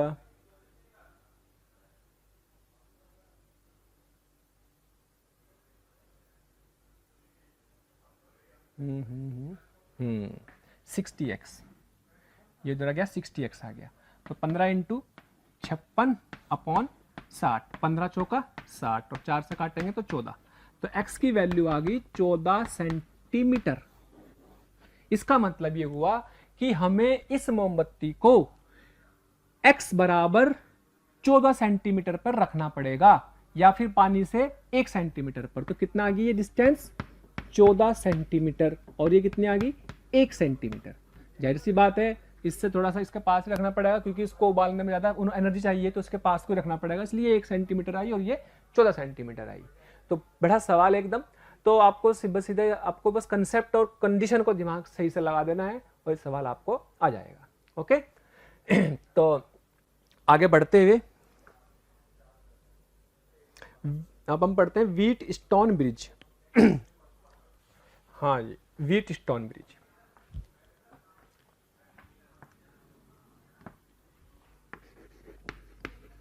व्हीट स्टोन ब्रिज, गेहूं पत्थर का पुल, ऐसे नहीं रटना, बस Wheatstone bridge, WSB, Wheatstone bridge है ना, ये हमें पढ़ना है। व्हीट स्टोन ब्रिज बोलेंगे इसको। तो व्हीट स्टोन ब्रिज क्या होता है भाई, 4 छड़, हमने 4 छड़े लगा दी, ऐसे लगा दी, इधर तो ताप दिया एक, यहाँ पे तो हमने सोर्स लगा दिया, कोई भी सोर्स लगा दिया, यहाँ पे भी सोर्स लगा, यहाँ पर भी। तो इस सोर्स को हमने कुछ भी टेम्परेचर दे दिया ABCD, तो ये हाई ताप है और ये निम्न ताप है। तो इसके बीच में भी 5वीं एक छड़ लगा सकते हैं। अच्छा अगर मान लीजिएगा ऐसा सवाल है तब तो कोई दिक्कत नहीं, दोनों श्रेणी क्रम में दिख रहे और फिर वो जो दोनों श्रेणी क्रम में आएंगे समांतर क्रम में आ जाएंगे, तब तो कोई टेंशन वाली बात नहीं है। लेकिन 5 छड़ अगर दे दी जाए, अगर 5 छड़ दे दिए, 5वीं छड़ ये दे दी, अब ना तो श्रेणी क्रम बचा क्योंकि यहाँ से जो ऊष्मा जाएगी वो 2 हिस्सों में बट जाएगी, ना श्रेणी क्रम बचा और ना समांतर क्रम बचा।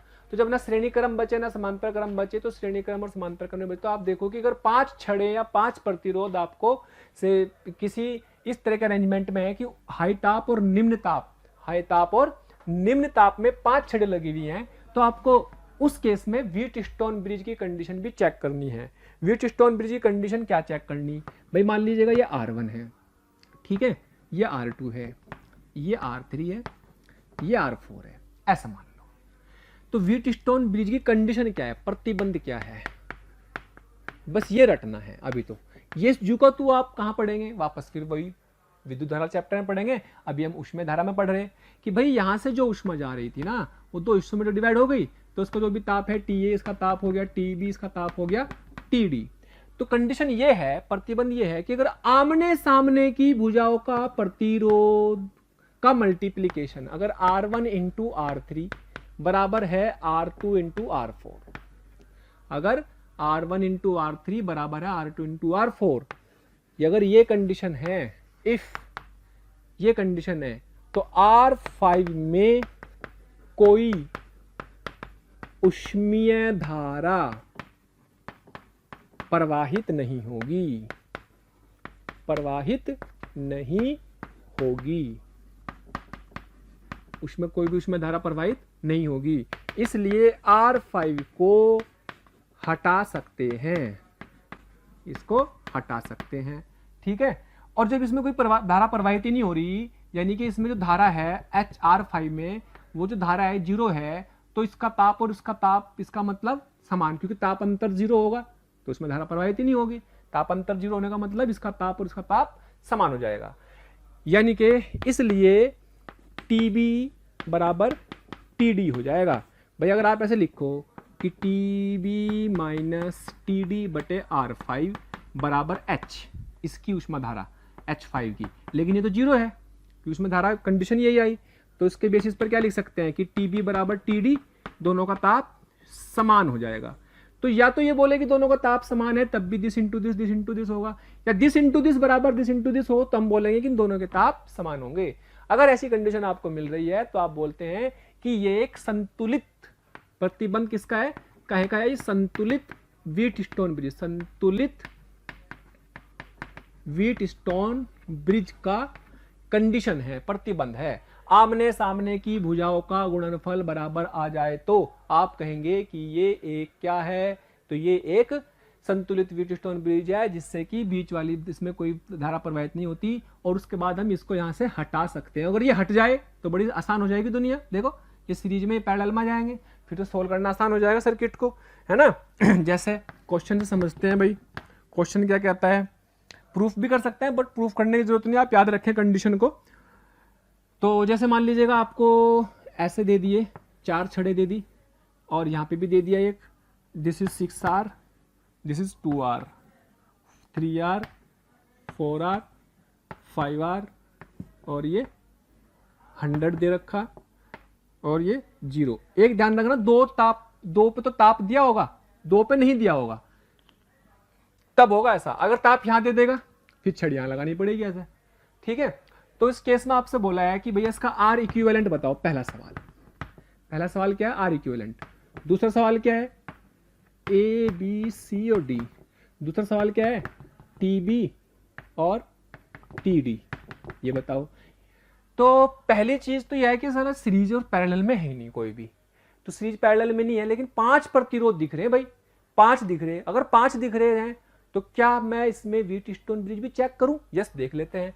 क्या दिस इंटू दिस, 6 दूनी 12, 4 तिया 12। ओह वाह, मजा आ गया। इसका मतलब 5 वाले में तो कोई भी धारा नहीं जाएगी। इसका मतलब ये हुआ, क्योंकि पहला पार्ट करते हैं, 6R गुना 2R बराबर है किसके, 4R गुना 3R, है ना। ये 12R स्क्वायर आ गया, ये भी 12R स्क्वायर आ गया। इसका मतलब 5R में कोई धारा नहीं प्रवाहित होगी। अगर ये बराबर नहीं है फिर तो होगी, फिर वो बहुत टफ सवाल हो जाते हैं, वो आने की पॉसिबिलिटी नहीं है, आएंगे ही नहीं, आप समझ लो। तो आप तो समझ लो कि अगर आपको 5 रेजिस्टेंस दे तो व्हीटस्टोन ब्रिज लगने के चांसेस हैं। तो उस केस में आपके इसमें कोई धारा प्रवाहित नहीं होगी, तो सर्किट कैसा बन गया, सर्किट ऐसा बन गया जैसा आप पहले कर चुके, यानी कि इसकी छुट्टी करो, इसको उड़ा दो, यानी कि ये 100, ये 0, ये टीबी, ये टीडी, और भाई इसका रेजिस्टेंस 6R, इसका 3R, इसका 4R, इसका 2R। क्या टीबी और टीडी दोनों समान होंगे? यस। तो अब यहां से धारा जो भी आएगी H1 मान लो, वही इसमें जाएगी, इधर जाएगी H2, तो ये जो धारा इधर जाएगी वही धारा इधर भी जाएगी वैसे तो। लेकिन अभी क्या करना है, अभी यहां से यहां तक क्या दोनों श्रेणी क्रम में, ये कितना होगा 9R, तो यहां 100 माइनस 0, 100 माइनस, अच्छा पहले तो हमें क्या निकालना, R इक्विवेलेंट, तो ये तो 9R आ गया, ये कितना आ गया 4R 2 6R, तो 9 और 6R का समांतर क्रम, 9R और 6R का समांतर क्रम कितना, 9R इंटू 6R बटे 9 और 6 15R, छम छम छम छम, 3 दूनी 6, 3 तिया 9, 3 तिया सॉरी 3 पंजे 15, और 3 पंजे 15 के बाद कितना आ गया, 9 दूनी 18 बटे 5R। तो R इक्विवेलेंट आ गया कितना, अरे 3 पंजे 15, 3 दूनी 6, और भैया 9 दूनी 18R बटे 5, 18R बटे 5 इसका इक्विवेलेंट प्रतिरोध आ गया है। इसका इक्विवेलेंट प्रतिरोध 18R बटे 5 आ गया। लेकिन हमें 18R इक्विवेलेंट प्रतिरोध के साथ साथ क्या निकालना, टीबी भी निकालना। तो टीबी कैसे निकाले भाई, टीबी कैसे निकाले, चलो जी टीबी टीबी टीबी, हमें पता है कि यहां से यहां तक और यहां से यहां तक की धारा समान है, तो 100 माइनस टीबी बटे 6R, 100 माइनस टीबी बटे 6R सेकेंड पार्ट बराबर क्या, टीबी माइनस 0 बटे 3R। यस, 3 दूनी 6, 2 उधर जाएगा तो ये कितना बेटे, 2 उधर जाएगा तो 2 टीबी, और 1 टीबी उधर चला जाएगा, 3 टीबी बराबर 100, तो टीबी बराबर 100 बटे 3।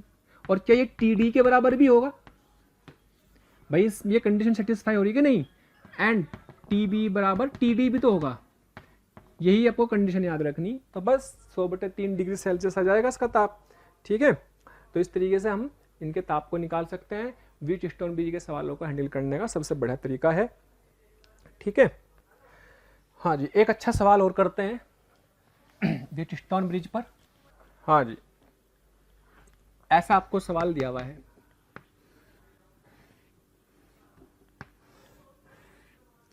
इस छड़ का नाम दिया हुआ है Y, ये x, ये y, ये x, ये y और ये x और ये भी x, ये इनके छड़ के नाम दिए हुए हैं। इसका ताप यहाँ पे दे रखा 60 डिग्री सेल्सियस और भाई इसका ताप में पता नहीं, ये A है, ये B है, ये C है, ये D है और ये E है। थैंक यू सो मच प्यारे स्टूडेंट्स, हमें इतना प्यार देने के लिए। डेली हजारों स्टूडेंट्स हमारे वीडियो लेक्चर देख करके लाभान्वित हो रहे हैं। हमारी आपसे रिक्वेस्ट है कि आप हमारे डिस्क्रिप्शन बॉक्स में जा करके हमारे लिंक को क्लिक करें, अपना एनरोलमेंट सुनिश्चित करें। जो स्टूडेंट्स डाउट सॉल्विंग और स्टडी मटेरियल के लिए भी इच्छुक हैं वो हमारे प्रीमियम कोर्स के लिए अप्लाई करके ज्वाइन कर सकते हैं। कुछ इन्फॉर्मेशन सवाल में दी हुई है, क्या? आइडेंटिकल, समान लेंथ है सबकी, लंबाई समान है, दैट इज L, सबकी लेंथ समान है, क्षेत्रफल भी सबका, अनुप्रस्थ क्षेत्रफल सबका एरिया, यानी कि सबका समान है। इन्हें बोलते हैं एक समान छड़ है, इन्हें बोलते हैं एक तरह से कि एक समान छड़ है, ये दिया हुआ है, ठीक है। और kx की वैल्यू दे रखी है 0.92 कैलोरी पर ग्राम और ky दे रखा है 0.42, इसका डबल है, ये इसका डबल है कैलोरी 4.2, इसका फायदा उठाएंगे कैलोरी पर ग्राम, कैलोरी पर ग्राम नहीं, कैलोरी पर centimetre second degree Celsius, centimetre second degree Celsius, ये इसकी यूनिट होती है। अच्छा सवाल में निकालना क्या भाई? फाइंड, क्या करना? TA तो पता है, TB, TC एंड TD ज्ञात करो। इसका ताप है 10 डिग्री सेल्सियस, ये ताप हमने ज्ञात करने हैं। अब यहां तो हमें प्रतिरोध भी नहीं दिए हुए, छड़ के नाम दिए हुए हैं, छड़ X, छड़ Y, दो तरह की छड़ है, एक का छड़ X है, एक छड़ Y है। जोन सी X है उनके लिए KX है, जोन सी Y उनके लिए KY है। तो पहले तो काम करते हैं, इनके रेजिस्टेंस की कैलकुलेशन करते हैं और रेजिस्टेंस की कैलकुलेशन कर लेने के बाद ही हम डिसाइड कर पाएंगे कि कौन सीरीज में कौन पैरेलल में, क्योंकि कोई सीरीज पैरेलल में दिख नहीं रहा। फिर इसका मतलब अगर ये 5 रेजिस्टेंस लग रहे हैं तो क्या यहाँ पर व्हीटस्टोन ब्रिज की कंडीशन भी चेक कर सकते हैं? यस। तो चलो जी सोल्यूशन करना शुरू करते हैं। बेटे पहले RX निकालते हैं। RX वो कितनी होगी? L/KX × A। तो L/KX 0.92 A। अब RY मान लीजिएगा, RY कितना? तो L/KY × A, तो L/0.46 × A। अच्छा अगर बहुत ध्यान से देखो कि अगर मैं इसमें 200 ऊपर नीचे मल्टीप्लाई कर दूं, 200 ऊपर नीचे मल्टीप्लाई करूं तो वो बन जाएगा, है ना। तो अगर 200 नीचे ऊपर मल्टीप्लाई करूं तो अगर यानी कि अगर मैं इसको R मान लूं तो क्या ये 2R के बराबर है? बोलो, अगर इसको मैं R मान लूं तो 200 ऊपर नीचे मल्टीप्लाई करके 0.926 हो जाएगा, 0.92 हो जाएगा, तो ये 2R हो जाएगा। चलो जी, इसका मतलब ये हुआ कि इस सर्किट को अगर बहुत ध्यान से देखा जाए अगर इसको बहुत ध्यान से देखा जाए तो ये R है, X वाला, RX, R, R, R, 2R, 2R, 2R, 60, A, 0 ने 10, ये A था, ये B, ये C, ये D और ये E। तो दिस इंटू दिस बराबर this into this, 2R into R, अरे वाह, R इंटू 2R बराबर 2R इंटू R। भाई ये गुना ये बराबर ये गुना है, यानी कि ये क्या है? संतुलित व्हीटस्टोन ब्रिज है। इसका मतलब TC बराबर TD भी होगा, दोनों के ताप समान भी होंगे और इस वाले में कोई भी धारा प्रवाहित नहीं होगी। उड़ा दो तो क्या बना? और आसान बन गया जी। लो ये तो और भी जी होता जा रहा, और भी जी होता जा रहा। इसका मतलब ये 60, ये A B C D E ये 10, ये R, ये R, 2R और ये 2R, ठीक है। अच्छा अब मेरे को क्या करना था? इसमें ताप निकालने थे भाई। ताप निकालने थे तो पहले तो बी का भी निकालना, सी का भी, डी का भी। सी बी और सी के निकालो, डी को तो बराबर ही आएगा सी के डी के। तो क्या करेंगे, यहाँ से जो ऊष्मा की दर होगी, आप एक काम करो, ये 60, ये बेटा आर और आर कितना हो गया, क्या 2r हो गया, क्या ये 4r हो गया, तो ये कितना बन जाएगा 2r और r का पैरेलल, इन दोनों का क्या बनेगा, 2r समांतर क्रम में है 4r के, तो क्या बनेगा 2r इंटू 4r बटे 4 और 2 6r, छम छम छम, 2 दूनी 2 3 6, तो 4r बटे 3। तो यानी कि ये 2r हुआ, ये b हुआ, और ये कितना 4r बटे 3, और ये E हुआ जिसका ताप है 10। इसमें तो ऊष्मा समान होगी, इसमें तो ऊष्मा समान होगी, तो चाहे इतने हिस्से से निकालो, चाहे इतने से निकालो, और चाहे पूरे से निकाल लो, है कि नहीं। तो बोलो यहाँ से यहाँ ले लो, यहाँ से यहाँ ले लो, तब भी हो जाएगा, उसमें कोई दिक्कत वाली बात नहीं है। ठीक है, तो सबसे बढ़िया तरीका क्या है, तो सबसे अच्छा तरीका है कि आप इसे करो दिस इंटू दिस से निकालो, h बराबर 60 माइनस TB बटे 2r, और क्या करो दिस माइनस दिस कर लो अपॉन टोटल, या फिर दिस माइनस दिस कर लो, यही कर लो ज़्यादा अच्छा रहेगा। TB माइनस दिस बटे केवल यहाँ तक का रेजिस्टेंस 4r बटे 3, तो 2 से ये गया 2 आ जाएगा, 3 ऊपर चला जाएगा, 2 उधर, यानी कि 120 माइनस के 2 TB बराबर 3 TB माइनस के 30, और ये कितना बच गया 5 TB, ये उधर गया, ये इधर गया 90, तो TB बराबर कितना 18।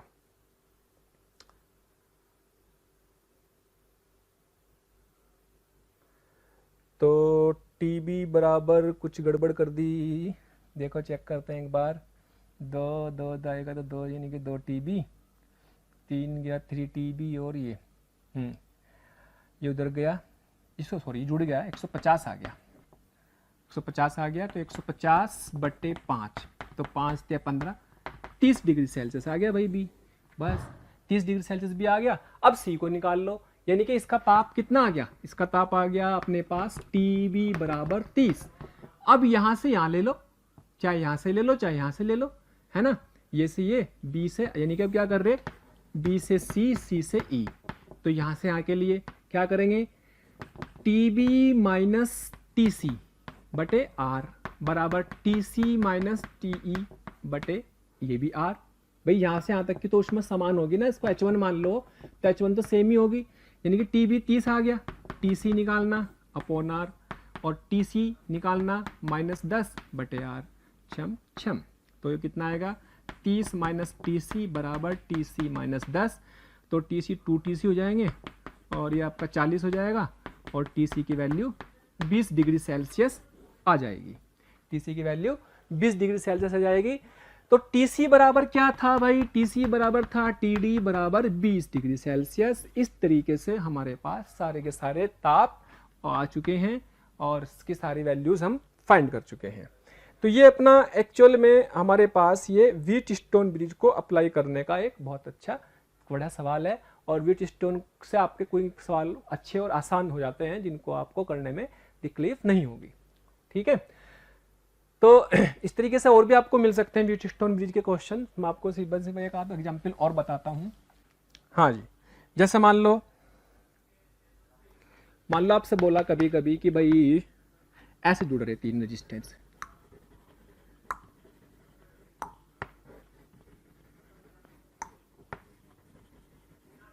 यहाँ पे हाई ताप है, यहाँ पे निम्न ताप है। अब वो देखो 1 2 3 4 5, तो मान लीजिएगा ये आपको दिया हुआ R, चलो ऐसे ले लेता हूँ, 6 ले लो, 3R ले लो। आपसे बोला कि R इक्विवेलेंट बताओ, और या फिर ऐसा ले लो 6, और ठीक है चलो 3R लिया, और इसको ले लो 6 से 18 9R ले लो, और ये 2R ले लो, और ये 5R ले लो।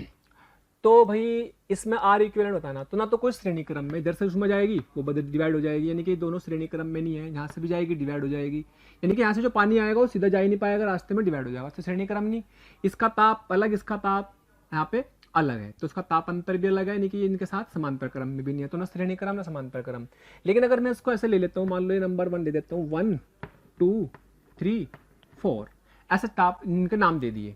तो क्या करो, इसको थोड़ा सा मॉडिफाई कर लेते हैं कि भाई मान लो ये TH आपका नंबर 1 पर है, 1 पे कौन कौन जुड़ रहे, 6R जुड़ रहा, ये 6R जोड़ दिया, 1 पे 9R भी जुड़ रहा, 1 पे 9R भी जोड़ दिया।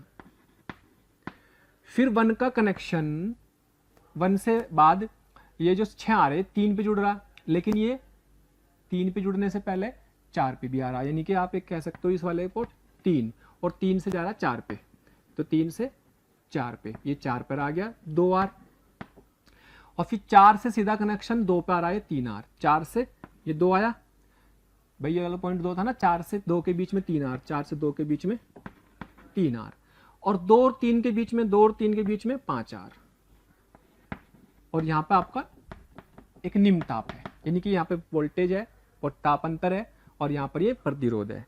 अब मेरा कहने का मतलब सिर्फ इतना सा है कि भाई आपको श्रेणी क्रम और समांतर क्रम तो नहीं दिख रहे, लेकिन ये अपने पास श्रेणी क्रम और समांतर क्रम के बाद ये अपना व्हीटस्टोन ब्रिज बन रहा है। देखो 6 × 18, 9 दूनी 18, तो जब 6 × 18, 6R × 3R बराबर 18R स्क्वायर, और 9R × 2R बराबर 18R स्क्वायर, ये दोनों बराबर आ गए, इसका मतलब इसकी छुट्टी कर दो, इसका काम खत्म हो जाएगा, इसका काम खत्म हो जाएगा, तो इसका मतलब अपने पास ये सर्किट बन जाएगा ऐसे, जिसको बहुत सिंपल फॉर्मेट में आप ऐसे लिख सकते हो, ये भी अपने पास आ गया 6R, और ये अपने पास आ गया 2R, ये अपने पास आ गया 9R, और ये भाई आ गया 3R, और अभी हमें निकालना है तुल्य प्रतिरोध, इसको ये मान लो, इसको आप मान लीजिएगा C, तो हमें A और C के बीच में निकालना RAC, तुल्य प्रतिरोध निकालना है किसके बीच में, A और C के, इसको A मान लिया और इसको C मान लिया, ठीक है, इसको A और इसको C मान लिया। तो ये दोनों कैसे आए श्रेणी में, 6 और 2 8, ये कैसा है 9 और 3 12, तो ये कितने बन गए 8R, ये कितने बन गए 12R। तो इन दोनों का समांतर क्रम, इन दोनों का समांतर क्रम ही क्या होगा, बराबर RAC के होगा। तो RAC किसके बराबर आ गया, 8R और 12R का समांतर क्रम, तो 8R गुना 12R बटे 8 और 12 20R, ठीक है, this into this, this into this, तो 4 R से R कट गया, 4 तिया 12, 4 पंजे 20, तो कितना आ गया 8 तिया 24 बटे 5, यानी कि हमारे पास RAC जो आया, RAC की वैल्यू आ गई, RAC बराबर 8 तिया 24 बटे 5, 24 बटे 5R, ये आपका आंसर आ जाएगा। A और C के बीच में इतने ओम रेजिस्टेंस होगा। ओके, तो कहने का मतलब ये होगा कि हमें व्हीटस्टोन ब्रिज की एप्लीकेशन को भी अच्छे से समझना है, और कई बार हमारे ये सवालों को आसान करने के लिए बहुत हेल्पफुल होता है। ठीक है, चलिए, थैंक यू। अगर आपको हमारे वीडियो लेक्चर्स पसंद आ रहे हैं तो प्लीज़ लाइक और शेयर करना ना भूलें। इससे आपके साथी, आपके जो ज़रूरतमंद दोस्त और विद्यार्थी हैं, उन तक भी ये वीडियो लेक्चर पहुंच जाएंगे, ताकि वो भी इससे लाभान्वित हो सकें। और अभी मैं यही कहना चाहूँगा कि आपका इतना प्यार और इतना स्नेह देखकर हमारी मोशन की पूरी टीम बहुत मोटिवेटेड है, और आपके इस प्यार के कारण, इस मोटिवेशन से ही हम और अच्छे से अच्छे कंटेंट आपको प्रोवाइड करते रहेंगे।